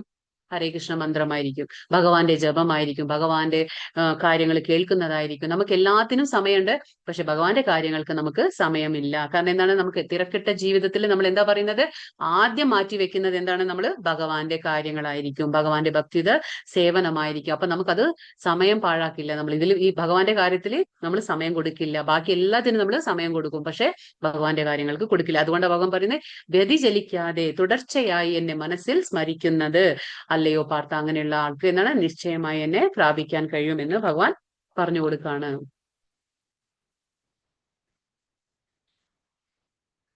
കവിം പുരാണം അനുശാസിതാരം അണോരണീയാം അനുസ്മരേദ്യ സർവസ്യ ധാതാരമചിന്യ രൂപം ആദിത്യവർണം തമസ പരസ്താത്. സർവജ്ഞനും ആദിപുരി, എങ്ങനെയാണ് ഇപ്പൊ ഭഗവാനെ ഓർക്കേണ്ടത്? ഭഗവാൻ പറഞ്ഞു കൊടുക്കാണ്, സർവജ്ഞനും ആദിപുരുഷനും സർവജ്ഞാനിയും ആണെന്നും, പിന്നെ അണുവിനേക്കാൾ ചെറുതും സകലത്തിന്റെയും പരിപാലകനും ഭൗതികാനുമാനങ്ങൾക്ക് അതീതനും അചിന്യ രൂപനും ഭൗതിക പ്രകൃതിക്ക് അതീതനുമായതാണ് ഭഗവാൻ. ആദിത്യ തേജസ്വിയുമായ വ്യക്തിയാണ് എന്ന നിലയിലാണ് ഭഗവാനെ ധ്യാനിക്കേണ്ടത്. ദിവ്യനും ഭൗതിക പ്രകൃതിക്ക് അതീതനുമാണ് അവിടുന്ന്. അപ്പൊ അവിടെ എന്താ പറയുന്നത്, ഭഗവാൻ സർവജ്ഞനാണ്. സർവജ്ഞൻ എന്ന് പറഞ്ഞാൽ എന്താണ്, എല്ലാം അറിയുന്നവനാണ്. കാരണം എങ്ങനെയാണ് എല്ലാം അറിയുന്നത്? നമുക്ക് എല്ലാവരെയും കുറിച്ച് അറിയാൻ പറ്റുമോ? മറ്റുള്ളവരുടെ മനസ്സിൽ എന്താ, മറ്റുള്ളവർ എന്താ ചിന്തിക്കുന്നത് നമുക്ക് അറിയാൻ പറ്റില്ല. പക്ഷെ ഭഗവാൻ എല്ലാം അറിയാൻ പറ്റും. കാരണം എന്താണ്, ഭഗവാൻ എല്ലാവരുടെയും ഹൃദയത്തില്, ഭഗവാൻ പറഞ്ഞില്ലേ, അതിയജ്ഞമാണ് എങ്ങനെ കുടികൊള്ളുന്നു, പരമാത്മാവായിട്ട് എല്ലാവരുടെ ഹൃദയത്തിൽ കുടികൊള്ളുന്നു ഭഗവാൻ. അപ്പൊ ഭഗവാൻ എല്ലാവരുടെ കാര്യവും മനസ്സിലാക്കാൻ പറ്റും. അപ്പൊ സർവജ്ഞനാണ്, ആദിപുരുഷനാണ്. കാരണം ബ്രഹ്മാവ് പോലും പറയുന്നു അല്ലെ, ഈശ്വര പരമകൃഷ്ണ സച്ചിദാനന്ദ വിഗ്രഹ അനാദിരാദിർ ഗോവിന്ദ. സർവകാരണ കാരണം ഭഗവാനാണ്, എല്ലാ കാരണങ്ങൾക്കും കാരണഭൂതനാണ്, ആദിപുരുഷനാണ്, സർവജ്ഞാനിയുമാണ്, എന്താ പറയാ, സർവനിയന്താവാണ്. ഇപ്പൊ നമുക്കറിയാം, ഭോക്താറാം യജ്ഞതപസ 5 ശാന്തി മന്ത്രത്തിൽ നമ്മൾ പഠിച്ചു അല്ലെ, ഭഗവാൻ എല്ലാ ലോകങ്ങളെയും എല്ലാ ദേവന്മാരെയും നിയന്ത്രിക്കുന്നവനാണ്, എല്ലാ യജ്ഞങ്ങളുടെയും അധിപനാണ്, പരിപാലകനാണ്, എല്ലാവരെയും സകലത്തിന്റെയും പരിപാലകൻ. എങ്ങനെയാണ്, ഇപ്പൊ നമുക്കറിയാം 84 ലക്ഷം ജീവജാലങ്ങളുണ്ട് അല്ലെ. ഇപ്പൊ വനത്തിൽ നോക്കുമ്പോൾ എത്ര വന്യമൃഗങ്ങളുണ്ട്, അവർക്കൊക്കെ ഭക്ഷണം ആരാ കൊടുക്കുന്നത് അല്ലെ? ഈ നമ്മളാണോ? നമ്മൾ ആർക്കെങ്കിലും എന്തെങ്കിലും ഭക്ഷണം കൊടുക്കുന്നുണ്ടോ? ഇല്ല. പക്ഷെ എല്ലാരെയും പരിപാലിച്ചു വരുന്നത് ആരാണ്? ശ്രീകൃഷ്ണ ഭഗവാനാണ്. അപ്പൊ ഭൗതിക അനുമാനങ്ങൾക്ക് അതീതനാണ്. അതായത് നമുക്ക് ഈ ഭൗതികമായിട്ടുള്ള ഇന്ദ്രിയങ്ങളാണ്, ഈ ഇന്ദ്രിയങ്ങൾ ഉപയോഗിച്ച് നമുക്ക് ഭഗവാനെ ഒന്നും മനസ്സിലാക്കാൻ എളുപ്പമല്ല. നമ്മുടെ മാനസികമായ അനുമാനങ്ങൾ, ഊഹാപോഹങ്ങൾ ഉണ്ടാവും, അതിനൊക്കെ അതീതനാണ് ഭഗവാൻ. അചിന്യ രൂപനാണ്, നമുക്കൊന്നും മനസ്സിലാക്കി എടുക്കാൻ പറ്റില്ല ഭഗവാനെ. ഭൗതിക പ്രകൃതിക്ക് അതീതനാണ്. കാരണം ഭൗതിക പ്രകൃതിയെ സൃഷ്ടിച്ചത് ഭഗവാൻ തന്നെയാണ്, 3 ഗുണങ്ങളെ സൃഷ്ടിച്ചത് ഭഗവാനാണ്. പക്ഷെ എല്ലാത്തിനും ഭഗവാൻ അതീതനായി നിൽക്കുന്നു. ആദിത്യ തേജസ്വിയുമാണ് ഭഗവാന്റെ എന്താണ്, ഭഗവാന്റെ ലോകത്തിൽ വേറെ വെളിച്ചൊന്നും ആവശ്യമില്ല, ഭഗവാന്റെ സ്വന്തം ശരീരത്തിൽ നിന്ന് വരുന്ന വെളിച്ചാണ്. അപ്പൊ ആദിത്യ തേജസ്വിയുമാണ് ഭഗവാൻ. വ്യക്തി എന്ന നിലയ്ക്ക് ഭഗവാനെ മനസ്സിലാക്കേണ്ടത് ആരാണോ, ഭഗവാൻ ഈ രീതിയിലൊക്കെ ഭഗവാനെ ധ്യാനിക്കാൻ കഴിയുന്നത്, അങ്ങനെ ആ വ്യക്തിക്ക് എന്താണ്, ഭഗവാൻ എന്താണ്, എപ്പോഴും ലഭ്യനാണ്. അപ്പൊ ഭഗവാൻ പറഞ്ഞു, ഭൗതിക പ്രകൃതിക്ക് ഭഗവാൻ അതീതനുമാണ്. ഇങ്ങനെയുള്ള രീതിയിലാണ് നമുക്ക് ഭഗവാനെ ധ്യാനിക്കേണ്ടത്. അതാണ് ഭഗവാൻ ഈ അധ്യായത്തിൽ ഇവിടെ പറഞ്ഞു തരുന്നത്. അപ്പൊ ഇവിടെ ഈ സെഷൻസിൽ എന്താ കാണുന്നത്, ബ്രഹ്മാവിനെ കാണുന്നു, നമ്മൾ ശിവനെ കാണുന്നു. അപ്പൊ ബ്രഹ്മാവായാലും ശിവനായാലും ഇവരൊക്കെ സാത്വിക ഗുണത്തിലാണ്, അതായത് ദേവന്മാരെല്ലാം സാത്വിക ഗുണത്തിലാണ്. അപ്പൊ ഇവരെപ്പോഴും ധ്യാനിക്കുന്നത് ആരെയാണ്, ഭഗവാനെ കുറിച്ചാണ് ഇവരെപ്പോഴും ധ്യാനിക്കുന്നത്. കാരണം നമുക്കിനി ഗോലോക ചാർട്ട് വരുമ്പോൾ മനസ്സിലാക്കാം എങ്ങനെയാണ് ബ്രഹ്മാവിന്റെ ഉൽപ്പത്തി എന്ന് നമുക്ക് മനസ്സിലാക്കാം. അപ്പൊ ബ്രഹ്മാവ് പോലും ധ്യാനിക്കുന്നത് ആരെയാണ്, ഭഗവാനെ തന്നെയാണ്. ശിവനാരെ ധ്യാനിക്കുന്നത് ഭഗവാനെ, അതായത് രാമന്റെ രൂപത്തിലുള്ള ഭഗവാനെയാണ് ധ്യാനിക്കുന്നത്. കാരണം പാർവതി ചോദിക്കും അല്ലെ, എന്താണ് ഭഗവാൻ, ശിവനോട് ചോദിക്കുകയാണ്, എപ്പോഴും കണ്ണടച്ച് ധ്യാനിക്കുന്നത് ആരെയാണ് എന്ന് ശിവനോട് ഭഗവാൻ എന്താ പറയാ, പാർവതി ചോദിക്കുമ്പോൾ ശിവൻ എന്താ പറയുന്നത്, പറയുന്നത്? നമുക്ക് വിഷ്ണു സഹസ്രനാമത്തിലുണ്ട് അല്ലെ. ശ്രീരാമ രാമ രാമീതി രമേ രാമേ മനോരമേ സഹസ്രനാമ തത്തുല്യം രാമനാമ വരാനനെ. എന്താ പറയുന്നത്?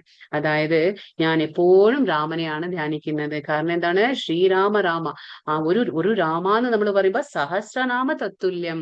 നമ്മൾ ഒരു പ്രാവശ്യം രാമ എന്ന് പറയുമ്പോൾ എന്താണ്? അത് സഹസ്രനാമത്തിന് തുല്യമാണ്. അതുകൊണ്ട് രാമനെ ജപിക്കുകയാണ്, രാമന്റെ മന്ത്രം ജപിക്കുകയാണ് ആര്? ശിവൻ പോലും. അപ്പൊ നമുക്ക് അതിൽ മനസ്സിലാക്കാം. അതേപോലെ കൃഷ്ണ എന്ന് പറയുമ്പോൾ നമ്മൾ ഒരു പ്രാവശ്യം കൃഷ്ണ എന്ന് പറയുമ്പോൾ അതെന്താണ്? 3 പദത്തിന് തുല്യമാണ്. അപ്പോ നമ്മൾ കൃഷ്ണ എന്ന് വിളിക്കുമ്പോൾ 3 പ്രാവശ്യം വിഷ്ണു സഹസ്രനാമം ചൊല്ലിയതിന്റെ തുല്യമാണ്. അതുകൊണ്ടാണ് ശിവനായാലും ബ്രഹ്മാവായാലും എല്ലാവരും ആരെയാണ് ധ്യാനിക്കുന്നത്? ഭഗവാനെ തന്നെയാണ് ധ്യാനിക്കുന്നത്. പ്രയാണകാലേ മനസാചലേന ഭക്ത്യാ യുക്തോ യോഗബലേന ചൈവ ഭ്രുവോർമധ്യേ പ്രാണമാവേശ സമ്യക് സതം പരം പുരുഷം ഉപൈതി ദിവ്യം. മരണസമയത്ത് യോഗനിഷ്ഠ പൂണ്ട സ്ഥിര മനസ്കനായി പരിപൂർണ ഭക്തിയോടെ ഭ്രൂമധ്യത്തിൽ പ്രാണവായുവിനെ ഉറപ്പിച്ചുകൊണ്ട് ഭഗവത് സ്മരണ ചെയ്യുന്നവൻ തീർച്ചയായും പരമപുരുഷനെ പ്രാപിക്കും. അപ്പൊ ഇത് ആരുടെ കാര്യമാണ് പറയുന്നത് ഇവിടെ? യോഗിയുടെ കാര്യമാണ്. നമ്മൾ പറഞ്ഞില്ല അഷ്ടാംഗ യോഗി, നമ്മൾ ധ്യാന യോഗത്തിൽ പഠിച്ചു അഷ്ടാംഗ യോഗി. അവരെന്താ ചെയ്യുക? നിയമ, ആസന, പ്രാണായാമ, പ്രത്യാഹാര, ധാരണ, ധ്യാന, സമാധി അങ്ങനെ ചെയ്യുന്ന ആളുടെ കാര്യമാണ് ഇവിടെ പറയുന്നത്. അപ്പൊ നമുക്കൊന്നും കലിയുഗത്തിൽ ഇത് സാധ്യമല്ല. കാരണം എന്താ പറയുന്നത്? മരണസമയത്ത് അവരെ കൊണ്ട് സാധിക്കും ഇത്. അവരെന്ത് ചെയ്യുന്നു? യോഗനിഷ്ഠ കൊണ്ട് യോഗത്തിലൂടെ കണക്റ്റായി ഭഗവാനെ മരണസമയത്ത് അവരെന്താ ചെയ്യുന്നത്? സ്ഥിര മനസ്കനായി, അതായത് വ്യതിചലിക്കാതെ അവരുടെ ആ ഏകാഗ്രത, നമ്മൾക്കറിയില്ല, ആ ധാരണ, ധ്യാന എന്താ പറയാ, തുടർച്ചയായ ഏകാഗ്രത ഉണ്ടാവും അവർക്ക്. എന്നിട്ട് എന്താ ചെയ്യുക? അവര് പരിപൂർണ ഭക്തിയോടെ ഭ്രൂമധ്യത്തിൽ, അതായത് ഭ്രൂ എന്ന് പറഞ്ഞാൽ നമ്മുടെ പുരികത്തിന്റെ ആ മധ്യത്തിലായിട്ട് പ്രാണവായുവിനെ എവിടെ കൊണ്ടുവരും? ഭ്രൂമധ്യത്തിൽ, പുരികത്തിന്റെ മധ്യത്തിലേക്ക് അവര് കൊണ്ടുവരും. അങ്ങനെ ഉറപ്പിച്ചുകൊണ്ട് ഭഗവത് സ്മരണ ചെയ്യുന്നവർ തീർച്ചയായും പരമപുരുഷനെ പ്രാപിക്കും. അങ്ങനെ ചെയ്തിട്ടാണ് അവര് യോഗികള്, അങ്ങനെയാണ് ചെയ്തിട്ട് അവര് ഭഗവാനെ പ്രാപിക്കുന്നത്. പക്ഷെ നമുക്കത് കലിയുഗത്തിൽ എളുപ്പമല്ല. കാരണം നമുക്ക് ഒരു 5 മിനിറ്റ് പോലും വെറുതെ ഇരുന്ന് നമുക്കൊന്ന് ചിന്തിക്കാതിരിക്കാൻ നമുക്ക് കഴിയില്ല. കാരണം നമുക്ക് പലയിടത്തും നമ്മുടെ മനസ്സ് ഓടിക്കൊണ്ടിരിക്കും. അപ്പൊ ഇതൊക്കെ യോഗിയുടെ കാര്യത്തിൽ പറയുന്നതാണ്. അപ്പൊ ഇവിടെ ചിത്രത്തിൽ ആരാ കാണുന്നത്? അജാമിള. ഭാഗവതം വായിച്ചവർക്ക് ഈ സ്റ്റോറിയൊക്കെ അറിയാം. അജാമിളന്റെ കഥയാണ്. അജാമിളൻ എന്താ സംഭവിക്കുക? അതായത് അജാമിളൻ ഒരു ബ്രാഹ്മണനായിരുന്നു. ഉത്തർപ്രദേശ് കനൌജ് എന്നുള്ള സ്ഥലം, ഇന്നത്തെ ഉത്തർപ്രദേശിലെ സ്ഥലമാണ് കനൌജ്, കന്യാകുബ്ജ എന്ന് പറയും. ആ സ്ഥലത്താണ് ഈ ബ്രാഹ്മണൻ ജനിച്ചത്, അജാമിള എന്ന ബ്രാഹ്മണൻ. പക്ഷെ ബ്രാഹ്മണനായിട്ട് ആദ്യകാലത്തൊക്കെ എന്താണ്, നല്ലതുപോലെ ഭക്തിയുത സേവനമൊക്കെ അനുഷ്ഠിച്ചു, യജ്ഞങ്ങളെല്ലാം ചെയ്തു, നാമജപമൊക്കെ ചെയ്തു, എല്ലാം ചെയ്തിരുന്നു ആ വ്യക്തി. പക്ഷെ പിന്നീട് എന്താണ് സംഭവിക്കുക ആ വ്യക്തിക്ക് എന്ന് പറഞ്ഞാൽ, ഒരു പ്രാവശ്യം കാട്ടിലേക്ക് പോവാണ്. കാട്ടിലേക്ക് പോകുമ്പോൾ ആ എന്താ പറയാ യജ്ഞത്തിന് വേണ്ടിയിട്ട് സാമഗ്രികൾ കൊണ്ടുവരാൻ വേണ്ടിയിട്ടാണ് വനത്തിലേക്ക് പോയത്. ആ വനത്തിൽ പോകുമ്പോൾ എന്താ സംഭവിക്കുക? അവിടെ ഒരു വേശ്യാസ്ത്രീ എന്താണ് ഒരു പുരുഷനായിട്ട് ഇങ്ങനെ ആലിംഗനം ചെയ്യുന്ന ആ ഒരു ദൃശ്യം കാണാണ്. അപ്പൊ ഇദ്ദേഹം എന്ത് ചെയ്തു? മരത്തിന്റെ മറവിൽ നിന്ന് ഒളിഞ്ഞു നിന്ന് നോക്കുകയാണ് ആ സീൻ. ആ ഒരു ദൃശ്യം കാണാണ്. ആ ദൃശ്യം കാണുമ്പോൾ അതാണ് നമ്മൾ പറയുന്നത്, നമുക്ക് 5 ഇന്ദ്രിയങ്ങളുണ്ട്. ആ 5 ഇന്ദ്രിയങ്ങൾക്ക് ഇന്ദ്രിയ വിഷയങ്ങളുണ്ട്. കണ്ണിന് എന്താണ്? രൂപം, അതായത് കാഴ്ച. അപ്പോ കണ്ണുകൊണ്ട് നമ്മൾ വേണ്ടാത്തത് കാണുമ്പോൾ എന്താണ്? നമ്മുടെ മനസ്സ് പ്രലോഭനം കൊള്ളും. അതാണ് ഇദ്ദേഹത്തിന് അതന്നെ സംഭവിച്ചത്. അപ്പൊ ഇതെന്താണ്? മറഞ്ഞു നിന്ന് അല്ലെങ്കിൽ ഒളിഞ്ഞു നിന്ന് ആ ആലിംഗനം ചെയ്യുന്ന ആ 2 പേരെയും കണ്ടുകൊണ്ടിരിക്കുകയാണ്. അങ്ങനെ കാണുമ്പോൾ എന്താണ്? ഇദ്ദേഹത്തിന് കാമോത്സുകനാവാണ്. അങ്ങനെ ആയിട്ട് ഇദ്ദേഹം എന്താണ്? മറന്നു, ഞാനൊരു ബ്രാഹ്മണനാണെന്ന എല്ലാ കാര്യവും മറന്നു. അതാണ് നമ്മൾ പറഞ്ഞ മനസ്സിന്റെ പതനം. ആ സ്മൃതി വിഭ്രമഃ ശ്രുതിഭ്രംശാത് ബുദ്ധിനാശാത് പ്രണശ്യതി, നമ്മൾ 2:62 ശ്ലോകത്തിൽ പറഞ്ഞില്ലേ. അതായത് നമുക്ക് ആ ഒരു തെറ്റായ ചിന്ത, അപ്പൊ എന്താണ്? നമുക്ക് സമ്മോഹം, ശരി തെറ്റ് മനസ്സിലാക്കാനാവാത്ത ഒരു അവസ്ഥ വരും. അപ്പൊ നമ്മൾ പഠിച്ചതും ഭഗവാനെ കുറിച്ച് കേട്ടതും എല്ലാം മറന്നുപോകും. അപ്പൊ നമുക്ക് ബുദ്ധിനാശം സംഭവിക്കും. അപ്പൊ ഇദ്ദേഹത്തിന് അത് തന്നെ സംഭവിച്ചത്. അപ്പൊ ഇദ്ദേഹം എന്ത് ചെയ്തു? ആ വേശ്യാസ്ത്രീയെ സമീപിക്കുകയാണ്. വേശ്യാസ്ത്രീയെ സമീപിച്ച് പറയും, എനിക്ക് നിന്നെ വിവാഹം ചെയ്യണം. അപ്പൊ വേശ്യാസ്ത്രീ പറയാണ്, സാധ്യമല്ല, കാരണം ഞാനൊരു വേശ്യയാണ്, നിങ്ങൾ ഒരു ബ്രാഹ്മണനാണെന്ന് പറയും. പക്ഷെ ഇദ്ദേഹത്തിന് എല്ലാം മറന്നുപോയി, എല്ലാം വേണ്ട എന്ന് വെച്ചു. അപ്പോ ആ സ്ത്രീയുടെ ആ ഒരു അതായത് കണ്ണിന് കിട്ടുന്ന ആ സുഖത്തിന്റെ പിന്നാലെ പോയി ഇദ്ദേഹം. എന്നിട്ട് അവളെ വിവാഹം കഴിക്കുകയാണ്. വിവാഹം കഴിച്ച് അദ്ദേഹത്തിന് 10 മക്കൾ ഉണ്ടാവുന്നു, 10 മക്കൾ ജനിക്കുന്നു. പക്ഷെ ഇദ്ദേഹം എല്ലാം മറന്നു. ഞാൻ ഒരു ബ്രാഹ്മണനാണ്, എന്താണ് ചെയ്തിരുന്നത്? ഭക്തിയുടെ സേവനം ഒക്കെ എല്ലാം നിർത്തിവെച്ച് അവസാനം 10 കുഞ്ഞുങ്ങളുമായി. ആ 10ാമത്തെ പുത്രന്റെ പേരായിരുന്നു എന്താണ്? നാരായണ എന്ന് വെച്ചു. പത്താമത്തെ പുത്രന് നാരായണ എന്നും വെച്ചു. വളരെ ഇഷ്ടപ്പെട്ട ഒരു പുത്രനായിരുന്നു. അവസാനം എന്ത് സംഭവിച്ചു? മരണസമയം അടുത്തു. മരണസമയം അടുത്തപ്പോ എന്താണ്? ഭക്തിയുടെ സേവനം എല്ലാം നിർത്തിവെച്ചു. ഒന്നും തന്നെ ചെയ്യണില്ല. ഭഗവാന്റെ കാര്യങ്ങളെല്ലാം നിർത്തി അവസാനം ഇങ്ങനെ ഭൗതികമായിട്ടുള്ള സുഖത്തിൽ ഇങ്ങനെ ലയിച്ച് ജീവിക്കുകയാണ്. വൃദ്ധനായി വളരെയധികം പ്രായമായ സമയത്ത് മരണം അടുത്തു. മരണം അടുക്കുമ്പോ ആരാ വരിക? നമ്മൾ ഭഗവാനെ ഓർത്തില്ലെങ്കിൽ തീർച്ചയായിട്ടും അവിടെ ആര് വരും? യമദൂതന്മാർ വരും, യമകിങ്കരന്മാരും അവിടെ വരും നമ്മുടെ ആത്മാവിനെ കൊണ്ടുപോകാൻ. അപ്പൊ ആത്മാവിനെ കൊണ്ടുപോകാൻ സമയമായി. അപ്പൊ അവിടെ ആരെത്തി? യമകിങ്കരന്മാരെത്തി. അപ്പൊ ഈ അജാമിളന്റെ ആത്മാവിനെ വലിക്കുകയാണ് ആര്? യമകിങ്കരന്മാര് വലിക്കുകയാണ്. ആ വലിക്കുന്ന സമയത്ത് വളരെ പേടി വരികയാണ്. ആർക്ക്? അജാമിളന് ഒരുപാട് പേടിയാവാണ്. കാരണം യമകിങ്കരന്മാരുടെ രൂപം അതുപോലായിരുന്നു. അവരെ കണ്ട് വളരെ പേടി കൊണ്ട് ആ അജാമിളൻ എന്തു ചെയ്യുന്നു? മകനെ വിളിക്കുകയാണ്. ആരാണ്? അവസാനത്തെ പുത്രനായ മകൻ നാരായണ എന്ന് വിളിക്കുകയാണ്. പക്ഷെ ഈ നാരായണ എന്ന് വിളിക്കുമ്പോ അത് വിളിച്ചത് ഭഗവാനെ ഒന്നും അല്ലായിരുന്നു. അത് വിളിച്ചത് ആരെയായിരുന്നു? ആ പുത്രനെ ആയിരുന്നു വിളിച്ചത്. പക്ഷെ പുത്രനെ വിളിച്ചാലും പേരെന്തായിരുന്നു? നാരായണ ആയിരുന്നു. അതുകൊണ്ടാണ് പണ്ട് കാലത്ത് എല്ലാവരും വീട്ടിൽ എന്താണ് മക്കളുടെ പേരൊക്കെ ഭഗവാന്റെ പേരായിട്ട് റിലേറ്റ് ചെയ്ത് വെക്കും. കാരണം എന്താണ്? നമുക്ക് ഭഗവാനെ വിളിക്കാൻ പറ്റിയില്ലെങ്കിലും മക്കളെ വിളിക്കുമ്പോൾ അറ്റ്ലീസ്റ്റ് ഭഗവാന്റെ നാമമാണ് നമ്മൾ ഉച്ചരിക്കുന്നത്. അപ്പൊ ഇദ്ദേഹം അതേപോലെ മകനെയാണ് വിളിച്ചത്, നാരായണ എന്ന് വിളിച്ചു.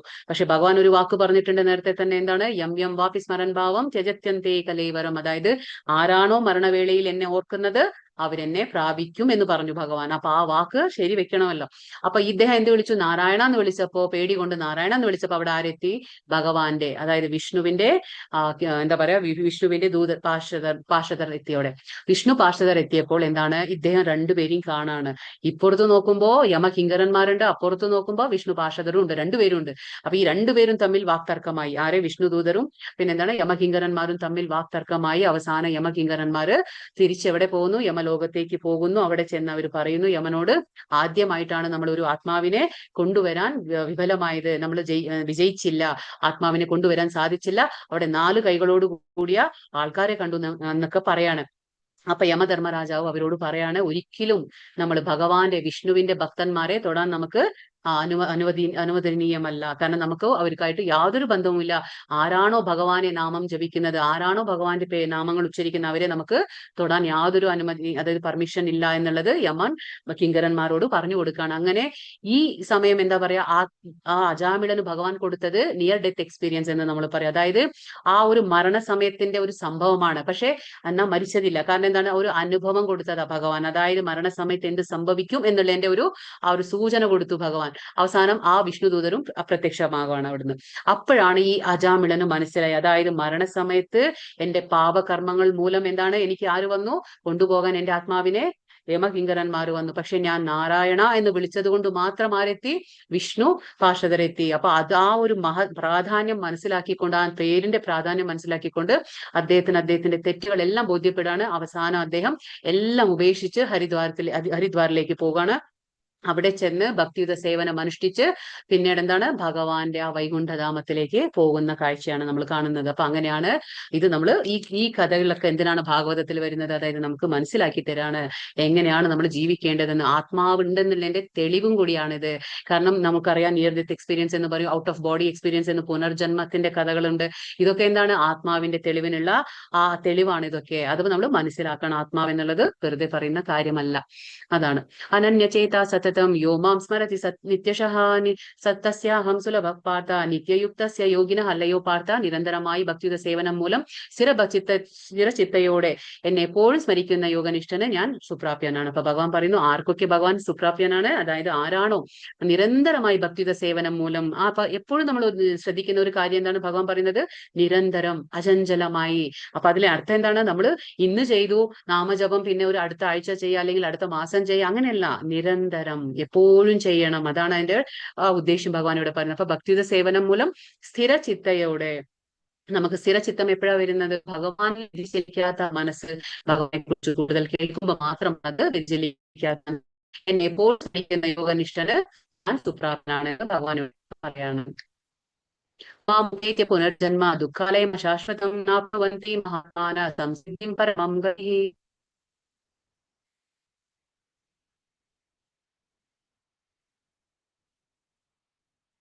ഭക്തിയോഗം കൊണ്ട് എന്നെ പ്രാപിച്ച മഹാത്മാ പരിപൂർണത നേടിയവരായ ആയതിനാൽ പിന്നീട് ദുഃഖപൂർവ്വം മാതാജി എന്തോ ഒരു പ്രശ്നം വരുന്നു, കേൾക്കുന്നില്ല.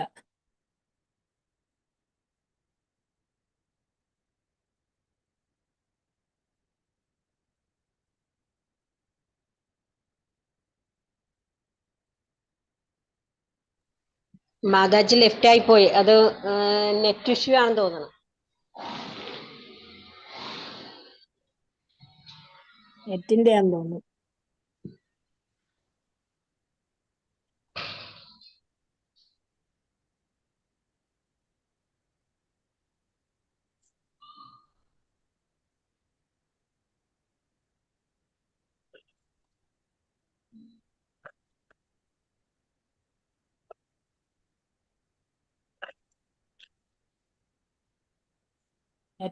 നെറ്റിന്റെ ഇഷ്യൂ ആണെന്ന് തോന്നുന്നു. അതെ അതെ.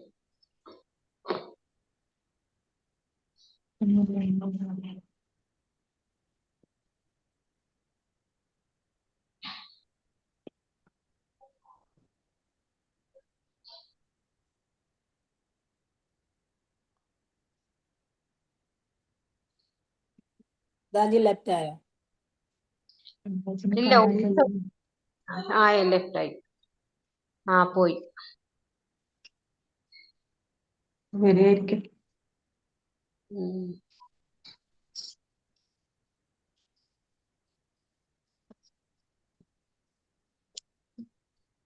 അതെ.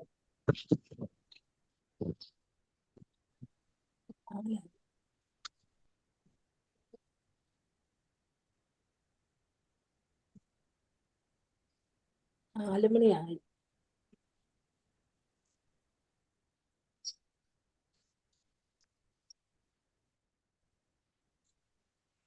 ഹരേ കൃഷ്ണ. ഹരേ കൃഷ്ണ. ഹരേ ഹരേ കൃഷ്ണ. നെറ്റ്വർക്ക് ഇഷ്യൂ ആയതാണ്. ഹരേ കൃഷ്ണ. ഹരേ കൃഷ്ണ. ഹരേ കൃഷ്ണ. ഓക്കെ. ഹരേ കൃഷ്ണ. ഹരേ കൃഷ്ണ. കേൾക്കുന്നുണ്ടോ അപ്പോ? കേൾക്കാം. കേൾക്കണ്ടോ? കേൾക്കാം. അപ്പൊ ഇവിടെ ഭഗവാൻ എന്താ പറയുന്നത്? ഭക്തി കൊണ്ട് എന്നെ പ്രാപിച്ച മഹാത്മാക്കൾ പരിപൂർണത നേടിയവരാകയാൽ പിന്നീട് ദുഃഖപൂർണവും അസ്ഥിരവുമായ ഈ ലോകത്തിലേക്ക് തിരിച്ചു വരുന്നില്ല. അപ്പൊ ഭഗവാൻ ഇവിടെ ഒരു കാര്യം പറയണം. അതായത് ഈ ഭൗതിക പ്രപഞ്ചം എങ്ങനെയുള്ളതാണ്? ഇത് 2 കാര്യങ്ങൾ ഇവിടെ പറയുന്നത്. അതായത് ദുഃഖപൂർണവും അസ്ഥിരവും. ഇത് നമ്മൾ മനസ്സിലാക്കണം. എന്താണ് ഇവിടെ പറയുന്നത്? ഭഗവാൻ പറയുന്നു ഇത് ദുഃഖാലയം അശാശ്വതമാണ്. എന്താണ് ദുഃഖാലയം? അശാശ്വതം. അതായത് ദുഃഖപൂർണവും അസ്ഥിരവുമാണ്. അപ്പൊ ഈ ലോകത്തേക്ക് തിരിച്ചു വരുന്നില്ല. ആരാണ്? എപ്പോഴും ഭഗവാന്റെ ഭക്തിയോഗം കൊണ്ട് ഭഗവാനെ പ്രാപിച്ച മഹാത്മാക്കൾ ഒരിക്കലും തന്നെ ഈ വീണ്ടും ദുഃഖപൂർണമായ ഈ ലോകത്തേക്ക് തിരിച്ചു വരേണ്ട ആവശ്യമില്ല എന്ന് പറയാം. അപ്പൊ നമുക്ക് മനസ്സിലാക്കണം, ഈ ഭൗതിക പ്രപഞ്ചം എന്താണ്? ദുഃഖപൂർണമാണ്. അത് ഇവിടെ നമുക്ക് ശാശ്വതമായ ആനന്ദം ലഭിക്കില്ല. കാരണം ഇവിടെ വരും ദുഃഖം മാത്രം. ഇപ്പൊ നമുക്കറിയാം, നമുക്കൊരു ലൈബ്രറി പോയാൽ നമുക്ക് എന്താണ്? പുസ്തകങ്ങൾ കിട്ടും. നമ്മൾ ഒരു റെസ്റ്റോറൻറ്റിൽ പോയാൽ നമുക്ക് ഭക്ഷണം കിട്ടും. നമ്മളൊരു കോളേജ് അല്ലെങ്കിൽ വിദ്യാലയത്തിലേക്ക് പോയാൽ നമുക്ക് പഠിക്കാൻ പറ്റും. അപ്പൊ ഇങ്ങനെ ഓരോ സ്ഥലത്ത് പോയാൽ എന്തൊക്കെ കിട്ടണോ അതേ കിട്ടുള്ളൂ. അപ്പോൾ ഈ ഭൗതിക പ്രപഞ്ചം എന്താണ്? എങ്ങനെയുള്ളതാണ്? ഇവിടെ വരും ദുഃഖവും ഇവിടെ വരും ദുഃഖം മാത്രമേ ഉള്ളൂ. അപ്പൊ ഇത് അശാശ്വതമാണ്. ഇവിടെ ശാശ്വതമായ ലോകമല്ല. അത് നമുക്ക് മനസ്സിലാക്കി തരാണ് ഭഗവാൻ. അപ്പോ ഇവിടെ നമുക്ക് എന്താ പ്രതീക്ഷിക്കാൻ പറ്റുക? വരും ദുഃഖം മാത്രമാണ്. ഇവിടെ ശാശ്വതമായ ആനന്ദം നമുക്ക് ലഭിക്കില്ല എന്ന് പറയണം. അപ്പൊ ഭഗവാൻ പറയുന്നു അടുത്ത ശ്ലോകത്തിൽ, ആ ബ്രഹ്മഭുവൻ ആലോക പുനരാവർത്തിനോർജുന മാമുപേത്യതു കൗന്തേയ പുനർജന്മന വിദ്യത്തെ. ഭൗതിക ലോകത്തിൽ സർവോന്നതമായ ഗ്രഹം ഏതാണ്? ബ്രഹ്മലോകം. നമ്മൾ പറഞ്ഞു 14 ലോകങ്ങള് നമ്മൾ ഭൂമിയിലാണ് നിൽക്കുന്നത്. അപ്പൊ ഉന്നത ലോകം ഏതാണ്? ബ്രഹ്മലോകമാണ്. അപ്പൊ ബ്രഹ്മലോകം മുതൽക്ക് ഇവിടെ ഭഗവാൻ പറയാണ്, ആ ബ്രഹ്മഭുവനാലോക, ബ്രഹ്മലോകം മുതൽക്ക് ഏറ്റവും അധമമായ ലോകം വരെ ഓരോന്നും ജനന മരണങ്ങൾ ആവർത്തിച്ചുകൊണ്ടേയിരിക്കുന്ന ദുരിതപൂർണമായ സ്ഥലങ്ങളാണ്. അപ്പോ ഈ 14 ലോകങ്ങളിലും നമുക്ക് എന്താണ്? ജനന മരണങ്ങൾ ഉണ്ട്. അപ്പൊ നമുക്ക് ചിന്തിക്കും, നമ്മൾ പുണ്യകർമ്മങ്ങൾ ചെയ്യും, കുറച്ചു കാലം നമ്മൾ എന്താണ്? ഉപരി ലോകങ്ങളിലേക്ക് പോകും. പക്ഷെ അവിടെ ശാശ്വതമല്ല. വീണ്ടും നമ്മൾ ഭൂമിയിലേക്ക് തന്നെ വരണം. അതാണ് ഭഗവാൻ പറയുന്നത്, അശാശ്വതമാണ്. ഈ 14 ലോകങ്ങളും അശാശ്വതമായ ലോകങ്ങളാണ്. അതാണ് ഇവിടെ പറഞ്ഞത്. അപ്പൊ എല്ലാത്തിലും എന്താണ്? ദുരിതപൂർണമായ സ്ഥലങ്ങളാണ്. കുന്തിപുത്ര, എന്റെ പരമധാമത്തിൽ എത്തിയവനാകട്ടെ പിന്നീട് ജന്മം എടുക്കേണ്ട ആവശ്യമില്ല. അപ്പൊ ഭഗവാന്റെ ധാമം ഏതാണ്? നമുക്കറിയാം, ഗോലോക വൃന്ദാവന ധാമം. ഗോലോക വൃന്ദാവന ധാമം, അതിനെ കുറിച്ചാണ് ഇവിടെ ഭഗവാൻ ഇവിടെ പറയുന്നത്. അപ്പൊ ഗോലോക വൃന്ദാവന ധാമത്തിൽ എത്തിയവർക്ക് എന്താണ്? തിരിച്ചിങ്ങോട്ട് വരേണ്ട ആവശ്യമില്ല. അപ്പൊ ഭഗവാന്റെ ധാമം എന്ന് പറഞ്ഞാൽ അതിനെ നമ്മൾ ചിന്താമണി ധാമം എന്ന് പറയും. ഭഗവാന്റെ ധാമം എന്താണ്? ചിന്താമണി ധാമ. ഗോലോക ധാമത്തിന് നമ്മൾ ചിന്താമണി ധാമം എന്ന് പറയും. ഹരേ കൃഷ്ണ. എല്ലാരും മ്യൂട്ട് ചെയ്യണേ. ഹരേ കൃഷ്ണ. അപ്പം അവിടെ ആ ഭഗവാന്റെ ധാമത്തെ നമ്മൾ ചിന്താമണി ധാമം എന്ന് പറയും. കാരണം എന്താണ്? അവിടെ സർവ്വ അഭിലാഷങ്ങളും നിറവേറ്റാനുള്ള ആ സാധിക്കുന്ന ധാമമാണത്. ഒരിക്കലും പാല് വറ്റാത്ത സുരഭി പശുക്കളുണ്ട് അവിടെ. പിന്നെ എന്താണ്? നമ്മുടെ ഇഷ്ടങ്ങളെല്ലാം സാധിച്ചു തരുന്ന അവിടെ കൽപ്പവൃക്ഷങ്ങളുണ്ട്. ഡിസയർ ട്രീ എന്ന് പറയും. അപ്പൊ നമ്മുടെ ഇഷ്ടങ്ങളെല്ലാം സാധിച്ചു തരുന്ന കൽപ്പവൃക്ഷങ്ങളുണ്ട് അവിടെ. ചിന്താമണി ധാമമാണ്. അഭിലാഷങ്ങളെല്ലാം നിറവേറ്റുന്ന ധാമമാണ്. ഒരിക്കലും പാല് വറ്റാത്ത സുരഭി പശുക്കളുണ്ട്. അനേകായിരം ലക്ഷ്മിമാർ, എന്താണ്? ഒന്നും രണ്ടും അല്ല, അനേകായിരം ലക്ഷ്മിമാർ അവിടെ ഭഗവാന്റെ, അതായത് ഭഗവാൻ എങ്ങനെയാണ് അവിടെ? അനേകായിരം ലക്ഷ്മിമാരുടെ പരിചരണം ഏറ്റുകൊണ്ടാണ് അവിടെ ശ്രീ ഭഗവാൻ കൃഷ്ണൻ അവിടെ വസിക്കുന്നത്. എവിടെ? ഗോലോകധാമം, അതായത് ചിന്താമണി ധാമം എന്ന് പറയും. അവിടെ ചെന്ന് കഴിഞ്ഞാൽ ഭഗവാൻ പറയുന്നു വീണ്ടും ജന്മം എടുക്കേണ്ട ആവശ്യമില്ല. അവ്യക്തോക്ഷര ഇത്യുക്തസ് തമാഹു പരമാം ഗതിം യപ്രാപ്യ നിവർത്തന്തെ തദ്ധാമ പരമം മമ. വേദാന്തികൾ അവ്യക്തമെന്നും അക്ഷയമെന്നും വിശേഷിപ്പിക്കുന്നതുമായ പരമമായ എന്റെ പ്രാപ്യ സ്ഥാനമെന്നിരിക്കുന്നത് പോലും, സ്ഥാനമെന്നറിയപ്പെടുന്നതും ഒരിക്കൽ എത്തിക്കഴിഞ്ഞാൽ എന്താണ്? പിന്നെ മടങ്ങി വരേണ്ടതില്ല എന്ന് ഭഗവാൻ ഇവിടെ പറയുന്ന ധാമമാണ് ഇത്, പരമധാമം. ഭഗവാന്റെ ധാമം എന്താണ്? ഒരിക്കൽ അവിടെ എത്തിക്കഴിഞ്ഞാൽ നമുക്ക് തിരിച്ചിങ്ങോട്ട് ഈ ഭൗതിക ലോകം എങ്ങനെയാണ്? അശാശ്വതമാണ്, ദുഃഖപൂർണമാണ്. ഇവിടേക്ക് നമുക്ക് തിരിച്ചു വരേണ്ട ആവശ്യമില്ല. ഒരിക്കൽ എത്തിക്കഴിഞ്ഞാൽ അവിടെ ധാമം എന്താണ്? പെർമനന്റ്, ശാശ്വതമായ ധാമം ഏതാണ്? ഭഗവാന്റെ ഗോലോക വൃന്ദാവന ധാമമാണ്. വേദേഷു യജ്ഞേഷു തപസ്സു ചൈവ ദാനേഷു യത് പുണ്യഫലം പ്രതിഷ്ഠം അത്യേതി തത്സർവമിദം വിദിത്വാ യോഗി പരം സ്ഥാനമുപൈതി ചാദ്യം. ഇവിടെ എന്താ പറയുന്നത്? ഭക്തി മാർഗം സ്വീകരിച്ചതുകൊണ്ട് വേദപഠനം, യജ്ഞാചരണം, ദാനം, കാമ്യകർമ്മങ്ങൾ എന്നിവയാൽ നേടാവുന്ന എല്ലാ പുണ്യങ്ങളും നമുക്ക് മനുഷ്യന് നഷ്ടപ്പെടുന്നില്ല. അപ്പൊ അതായത് നമുക്ക് ഓരോ കാര്യത്തിനും ഓരോ അതിൻ്റെതായ പുണ്യകർമ്മങ്ങളുണ്ട്. അപ്പൊ ഭഗവാൻ ഇവിടെ പറയുന്നു നമ്മളൊരു ഭക്തനായി തീർന്നാൽ, അതായത് നമ്മളൊരു ഭക്തി മാർഗം സ്വീകരിച്ചു കഴിഞ്ഞാൽ എന്താണ്?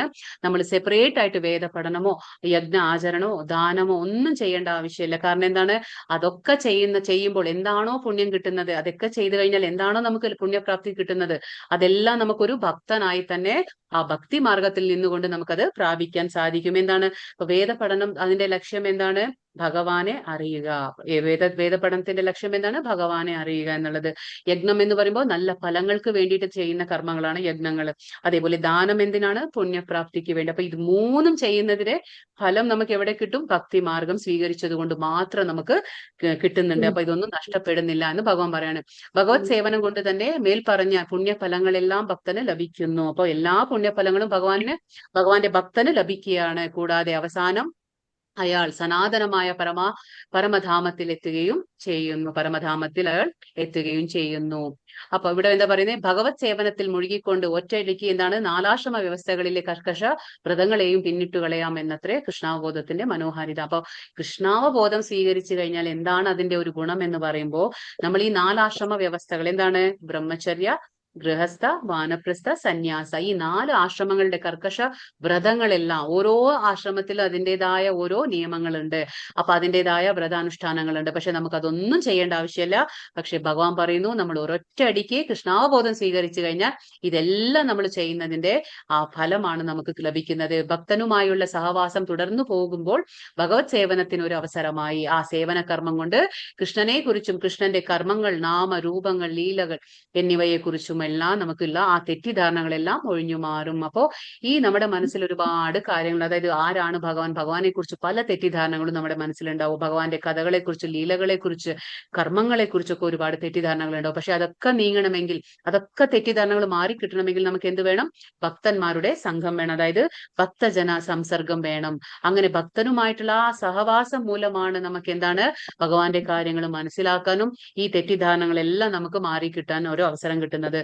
അവയെല്ലാം ഒഴിഞ്ഞു കിട്ടിയാൽ എന്താണ്? ഭക്തന് പഠനത്തിൽ തികച്ചും മനസ്സുറയ്ക്കും. അപ്പൊ ഇതൊക്കെ സംഭവിക്കുമ്പോ എന്താണ്? അപ്പോഴാണ് ഭക്തന്റെ മനസ്സിലെ അസുരൻ നമ്മൾ പറയില്ലേ സംശയങ്ങളൊക്കെ എന്താണ്? അസുരന്മാരെ പോലെയാണ്. അപ്പൊ അസുരന്മാരെ വധിച്ചു കഴിഞ്ഞാൽ എന്താണ്? നമുക്ക് ഭക്തി മാർഗത്തിൽ മുന്നേറാൻ സാധിക്കും. അപ്പൊ അതേപോലെ ആ സംശയങ്ങളാകുന്ന അസുരന്മാർ ഇല്ലാതാകുമ്പോഴാണ് നമുക്ക് ഭക്തി മാർഗത്തിൽ ഉറച്ച മനസ്സോടെ നിൽക്കാനും പറ്റുക. പിന്നെ പഠനത്തിൽ തികച്ചും നമുക്ക് മനസ്സുറയ്ക്കും എന്നിവിടെ ഭഗവാൻ പറയുന്നത്. ഗീതാ പഠനത്തിൽ ആനന്ദം വളർന്നു വരുമ്പോൾ എന്താണ്, ഇപ്പൊ നമ്മൾ ഭഗവത്ഗീത, ഈ ഭഗവത്ഗീത പഠിക്കുമ്പോൾ അതിൽ ആനന്ദം വളർന്നു വരുമ്പോൾ എന്താണ്, കൃഷ്ണാവബോധം എപ്പോഴും അനുഭവപ്പെടും. അപ്പൊ ഭഗവാന്റെ കാര്യങ്ങൾ നമുക്ക് ഒറ്റയടിക്ക് നമുക്കത് തൃപ്തി വരില്ല, നമുക്കത് ഇഷ്ടം തോന്നില്ല. കാരണം എന്താണ്, നമുക്കതിന് നമ്മുടെ മനസ്സുണ്ടായിരിക്കണം, ഭഗവാന് വിശ്വാസം ഉണ്ടായിരിക്കണം, ശരണം പ്രാപിച്ചിരിക്കണം. ഭഗവാൻ പറഞ്ഞില്ലേ, എന്തിനും ഒരു യോഗ്യത വേണം അല്ലെ. ഭഗവാന്റെ ഭഗവത്ഗീത വായിക്കാനും നമുക്ക് ചില യോഗ്യതകളൊക്കെ വേണം. എന്താണത്, നമ്മളൊരു ഭക്തനാകണം, മിത്രനാകണം, ഭഗവാന്റെ ശിഷ്യനാകണം. എങ്കിലേ നമുക്ക് ഭഗവാന്റെ കാര്യങ്ങൾ മനസ്സിലാക്കാൻ പറ്റൂ. എല്ലാത്തിനും പുറമെ എന്താണ്, വിശ്വാസം ഉണ്ടായിരിക്കണം. അപ്പൊ എന്താണ്, നമുക്ക് ഭഗവാന്റെ കാര്യങ്ങൾ ഈ ഭഗവത്ഗീത വായിക്കുമ്പോൾ നമുക്ക് മെല്ലെ എന്താണ്, ആനന്ദം വളർന്നു വരും. ഈ ആനന്ദം അനുഭവിച്ചുകൊണ്ടിരിക്കുന്ന എന്താണ്, കൃഷ്ണാവബോധം എപ്പോഴും നമുക്ക് അറിയാൻ പറ്റും. അതിന്റെ ഉച്ചകോടിയിൽ ഒരാൾക്ക് കൃഷ്ണനിൽ പരമപ്രേമം ഉണ്ടാകുന്നു. അപ്പൊ എന്താണ്, ഈ ആനന്ദം നമ്മൾ ഭഗവാന്റെ കാര്യങ്ങൾ, അതായത് നവവിധ ഭക്തി, നമ്മൾ ഭഗവത് സേവനം അനുഷ്ഠിച്ചു വരുമ്പോൾ മാത്രമാണ് നമുക്ക് ഭഗവാന്റെ കാര്യത്തിൽ നമുക്കൊരു ഇഷ്ടം തോന്നുക. കൂടുതൽ കേൾക്കുമ്പോൾ ആ കേൾക്കുന്ന വ്യക്തിയോടുള്ള ഒരു ഇഷ്ടം തോന്നും നമുക്ക്. അപ്പൊ അങ്ങനെ ആവുമ്പോ എന്താണ് നമുക്ക് സംഭവിക്കുക, ഭഗവാനോടുള്ള പ്രേമം ഉണ്ടാകുന്നു. ജീവിതത്തിന്റെ ഈ പരിപൂർണ അവസ്ഥയിലാണ് ആധ്യാത്മിക അന്തരീക്ഷത്തിലുള്ള ഗോലോക വൃന്ദാവനം എന്ന ആ കൃഷ്ണധാമത്തിലേക്ക് ഭക്തന് പ്രവേശനം കിട്ടുന്നത്. അപ്പൊ നമുക്ക് അങ്ങനെ എളുപ്പമാണ്. ഇപ്പൊ നമുക്കറിയാം, ഒരു പ്രൈം മിനിസ്റ്റർ ഉണ്ടെങ്കിൽ അല്ലെങ്കിൽ ഒരു ചീഫ് മിനിസ്റ്റർ ഉണ്ടെങ്കിൽ നമുക്ക് അവരെ കാണാൻ സാധിക്കുമോ? ഒരുപാട് നിയമങ്ങൾ ഉണ്ടാവും, ഒരുപാട് പ്രോട്ടോകോൾ ഉണ്ടാവും അല്ലെ. അങ്ങനെ ഭൗതികമായിട്ടുള്ള ആൾക്കാരെ കാണാൻ തന്നെ നമുക്ക് അത്രയും പ്രയാസമാണെങ്കിൽ, ഭഗവാൻ ആരാണ്, ദേവോത്തമ പരമപുരുഷനായ ഭഗവാനെ കാണാനോ ഭഗവാന്റെ ധാമത്തിലേക്ക് പ്രവേശനം നേടാൻ അത്ര എളുപ്പമാണോ? അല്ല. പക്ഷെ നമ്മൾ അതിനെ പരിശ്രമിച്ചാൽ അത് സാധിക്കും. പക്ഷെ ഉറച്ച മനസ്സോടെ വിശ്വാസത്തോടെ നമ്മൾ നിരന്തരം പ്രയത്നിക്കണം. നമ്മൾ അതെന്താണ് പറയുന്നത്, നമ്മൾ അത് ഒട്ടും തന്നെ വ്യതിചലിക്കാതെ നമ്മൾ ആ വഴിയിൽ സഞ്ചരിച്ചു കഴിഞ്ഞാൽ തീർച്ചയായിട്ടും അതിൽ സാധിക്കും. അതാണ് പറയുന്നത്, ആധ്യാത്മിക അന്തരീക്ഷത്തിലുള്ള ആ ഗോലോക വൃന്ദാവനം എന്ന കൃഷ്ണധാമത്തിലേക്ക് ഭക്തന് പ്രവേശനം കിട്ടുന്നു. പക്ഷെ ഇതൊക്കെ നമുക്ക് എന്താണ്, സ്റ്റെപ്പ് ബൈ സ്റ്റെപ്പ്, അതായത് ക്രമേണ സംഭവിക്കുന്ന കാര്യങ്ങളാണ്. അവിടെയാണ് അയാള് ശാശ്വതമായി ആനന്ദിക്കുന്നതും. അപ്പൊ നമ്മൾ ആദ്യത്തെ അധ്യായത്തിൽ ഞാൻ പറഞ്ഞു, അതായത് നമുക്ക് എല്ലാവർക്കും എന്താണ് വേണ്ടത്, ആനന്ദം. അതെങ്ങനെയാണ്, അത് കിട്ടില്ല ഇവിടെ. ശാശ്വതമായ ആനന്ദത്തിന് വേണ്ടിയാണ് നമ്മൾ എല്ലാവരും പരിശ്രമിക്കുന്നത് അല്ലെ. നമുക്ക് ആർക്കും തന്നെ ദുഃഖം വേണ്ട, നമ്മൾ ആരും പരിശ്രമിക്കുന്നുമില്ല. നമുക്ക് ദുഃഖം വേണമെന്ന് ഒരാളും ചിന്തിക്കുന്നുമില്ല, പരിശ്രമിക്കുന്നുമില്ല. പക്ഷെ നമ്മൾ ആനന്ദത്തിന് വേണ്ടി പരിശ്രമിക്കുന്നുണ്ട്. പക്ഷെ ആനന്ദം എങ്ങനെയാണ്, ചെറിയ തോതിലേ നമുക്ക് കിട്ടുന്നുള്ളൂ. അത് ശാശ്വതമായി നമുക്കിവിടെ ലഭിക്കില്ല. കാരണം എന്താണ്, ഭഗവാൻ തന്നെ പറഞ്ഞു കഴിഞ്ഞു, ഭഗവാനാണ് സൃഷ്ടിച്ചത് ഈ ലോകം. ഭഗവാൻ തന്നെ പറയുന്നു, അതായത് ഈ ലോകം എങ്ങനെയുള്ളതാ, ദുരിതപൂർണം, അതായത് ദുഃഖപൂർണവും അശാശ്വതവും. ഇവിടെ ആനന്ദം ലഭിക്കില്ല, ശാശ്വതമായ ആനന്ദം ഒരിക്കലും കിട്ടില്ല. പക്ഷെ നമുക്ക് അത് എവിടെ കിട്ടും, ഭഗവാന്റെ ധാമത്തിൽ കിട്ടും. അതുകൊണ്ടാണ് അവിടെയാണ് അയാൾ ശാശ്വതമായി ആനന്ദിക്കുന്നത്. അപ്പൊ നമുക്ക് ഭഗവാന്റെ ധാമത്തിലേക്ക് എത്തിയാൽ നമുക്ക് ശാശ്വതമായ ആനന്ദം കിട്ടും. ഇപ്പൊ ഇവിടെ എന്താണ്, ഗോപീചന്ദനത്തിന്റെ പ്രാധാന്യത്തെ കുറിച്ച് പറയാണ്. എന്താണ് ഗോപീചന്ദനം? ഇപ്പൊ ഗോപീചന്ദനം എന്ന് പറയുമ്പോൾ നമ്മൾ കണ്ടിട്ടുണ്ടാവും, ഇസ്കോന്റെ എല്ലാ ആൾക്കാരും ധരിക്കുന്നതാണ് ഈ ഗോപീചന്ദനം. ഈ ഗോപീചന്ദനം വൈഷ്ണവന്റെ തിലകമാണിത്. ഗോപീചന്ദനം ദ്വാരകയിലെ മണ്ണാണ്. അപ്പൊ ഇവിടെ നമുക്ക് ഈ ചിത്രത്തിൽ കാണുന്നു അല്ലെ, യു ഷേപ്പിലാണ് അത് കാണുന്നത്. അപ്പൊ യു ഷേപ്പിൽ അതെന്താണത്, ഭഗവാന്റെ, ശ്രീകൃഷ്ണന്റെ 2 പാദങ്ങളാണ്. അപ്പൊ അത് സൂചിപ്പിക്കുന്നത് എന്താണ്, ഭഗവാന്റെ പാദങ്ങളെയാണ് സൂചിപ്പിക്കുന്നത്. അതിന്റെ താഴെ എന്താണ്, ഇലയുടെ ഷേപ്പിൽ എന്താണ് അത് തുളസിയാണ് പ്രതിനിധീകരിക്കുന്നത്. അതായത് എന്താണ്, കൃഷ്ണന്റെ പാദത്തിൽ എപ്പോഴും ഇരിക്കാൻ ആഗ്രഹിക്കുന്ന ആരാണ്, ഭഗവാന്റെ ഏറ്റവും പ്രിയപ്പെട്ടവള് ആരാണത്, തുളസി ദേവിയാണ്. അപ്പൊ തുളസി ദേവി എപ്പോഴും ഭഗവാന്റെ പാദത്തിൽ ഇരിക്കാനാണ് ആഗ്രഹിക്കുന്നത്. അപ്പൊ അതുകൊണ്ട് തന്നെ നമ്മൾ ഭഗവാൻ എന്ത് നിവേദ്യം വെക്കുമ്പോഴും ഭഗവാന് അതിൽ തുളസി ഇല്ലെങ്കിൽ അവൻ അത് സ്വീകരിക്കില്ല. അത്രയും പ്രിയപ്പെട്ടവളാണ് തുളസി.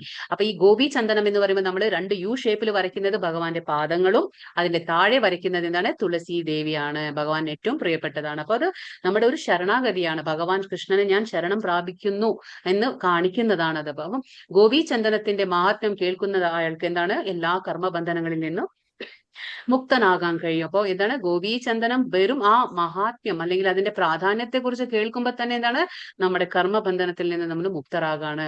ഗോപീചന്ദനം ധരിക്കുന്ന ആൾക്ക് എന്താണ്, ഗംഗാനദിയിൽ സ്നാനം ചെയ്തതിന്റെ ഫലം ലഭിക്കുന്നു. ആദ്യം പറയുന്നു, ഗോപീചന്ദനം ധരിച്ചാൽ ഭൂതപ്രേത പിശാചുകളൊക്കെ നമ്മളെ സമീപിക്കുന്നില്ല. അത് നമ്മുടെ എല്ലാ കർമ്മബന്ധങ്ങളിൽ നിന്നും നമ്മളെ മുക്തനാക്കി തരും. ഗംഗാനദിയിൽ സ്നാനം ചെയ്ത ഫലം കിട്ടാണ്. 1000 അശ്വമേധ യജ്ഞങ്ങൾ ചെയ്തതിന്റെ ഫലം ലഭിക്കാണ്. വെറും ചന്ദനം അണിഞ്ഞതുകൊണ്ട് മാത്രം ഗോപീചന്ദനം ധരിക്കുന്ന ആളിന്റെ അടുത്തേക്ക് യമരാജൻ വരില്ല. കാരണം എന്താണ്? വിഷ്ണു ഭക്തരാണ്. അപ്പൊ ഭഗവാന്റെ വിഷ്ണു ഭക്തരെ തൊടാൻ യമരാജാവിന് ഒരു അധികാരവും ഇല്ല. അതുകൊണ്ടാണ് അങ്ങനെ. ഇപ്പൊ ഗോപീചന്ദ്രൻ ധരിക്കുന്ന ആളിന്റെ അടുത്തേക്ക് യമരാജൻ വരില്ല. അദ്ദേഹം ഭഗവത് ധാമത്തിലേക്ക് തിരിച്ചു പോകുന്നു. ആരാണോ നെറ്റിയിൽ ഗോപീചന്ദ്രൻ അണിയുന്നത് അവരെവിടേക്ക് പോകും? ഭഗവാന്റെ ധാമത്തിലേക്ക് തിരിച്ചു പോകും. ഇത് എവിടുന്ന് പറയുന്ന കാര്യങ്ങളാണ്? ഗർഗ സംഹിതയിൽ പറയുന്ന കാര്യങ്ങളാണ്. ഇത് ഗോപീചന്ദ്രനത്തിന്റെ പ്രാധാന്യത്തെ കുറിച്ച് പറയുന്ന കാര്യങ്ങളാണ്. ഇവിടെ ഈ അധ്യായം കഴിയാണ്. ഹരേ കൃഷ്ണ കൃഷ്ണ കൃഷ്ണ ഹരേ ഹരേ, ഹരേ രാമ രാമ രാമ ഹരേ ഹരേ. വാഞ്ചാകൽപതരുഭ്യശ്ച കൃപാ സിന്ധുഭ്യവ ച പതിതാനാം പാവനേഭ്യോ വൈഷ്ണവേഭ്യോ നമോ നമഃ. അനന്ത കോടി വൈഷ്ണവവൃന്ദ की जय, श्रील प्रभुपाद की जय, श्रील गुरुदेव की जय. हरे कृष्णा പ്രണാം. ഹരേ കൃഷ്ണ. ഹരേ കൃഷ്ണ. എല്ലാവർക്കും പ്രണാം. ഹരേ കൃഷ്ണ മാതാജി. ഹരേ കൃഷ്ണ. ഹരേ കൃഷ്ണ മാതാജി. ഹരേ കൃഷ്ണ. ഹരേ കൃഷ്ണ. ഹരേ കൃഷ്ണ മാതാജി. എന്തെങ്കിലും സംശയങ്ങളുണ്ടോ? ചോദിച്ചോളൂ. ഹരേ കൃഷ്ണ. ഹരേ കൃഷ്ണ. ഹരേ കൃഷ്ണ മാതാജി. ഹരേ കൃഷ്ണ. സംശയമുണ്ടോ? എന്തെങ്കിലും ചോദിച്ചോളൂ. മാതാജി, നമ്മളിപ്പോൾ യോഗികൾക്ക് അറിയില്ലേ ഇത് ഭക്തിമാർഗമാണ് ഏറ്റവും എളുപ്പമുള്ള വഴിന്ന്, എന്നിട്ട് അവരെന്ത് കണ്ട അതെ ഓരോരുത്തരുടെ ഇഷ്ടമല്ലേ മാതാജി. ഇപ്പൊ നമ്മൾ പറഞ്ഞില്ലേ, അതാണ് ഭഗവാൻ എല്ലാം കൊടുക്കുന്നു. ഭഗവാൻ സ്വാതന്ത്ര്യം കൊടുക്കുന്നു. നമ്മൾ പറഞ്ഞില്ലേ, ഭഗവാൻ എല്ലാവർക്കും സ്വാതന്ത്ര്യം കൊടുക്കാണ്. ഭഗവാൻ എല്ലാ വഴികളും പറഞ്ഞു തരുന്നു. എല്ലാവർക്കും സ്വാതന്ത്ര്യവും കൊടുക്കാണ് ഭഗവാൻ.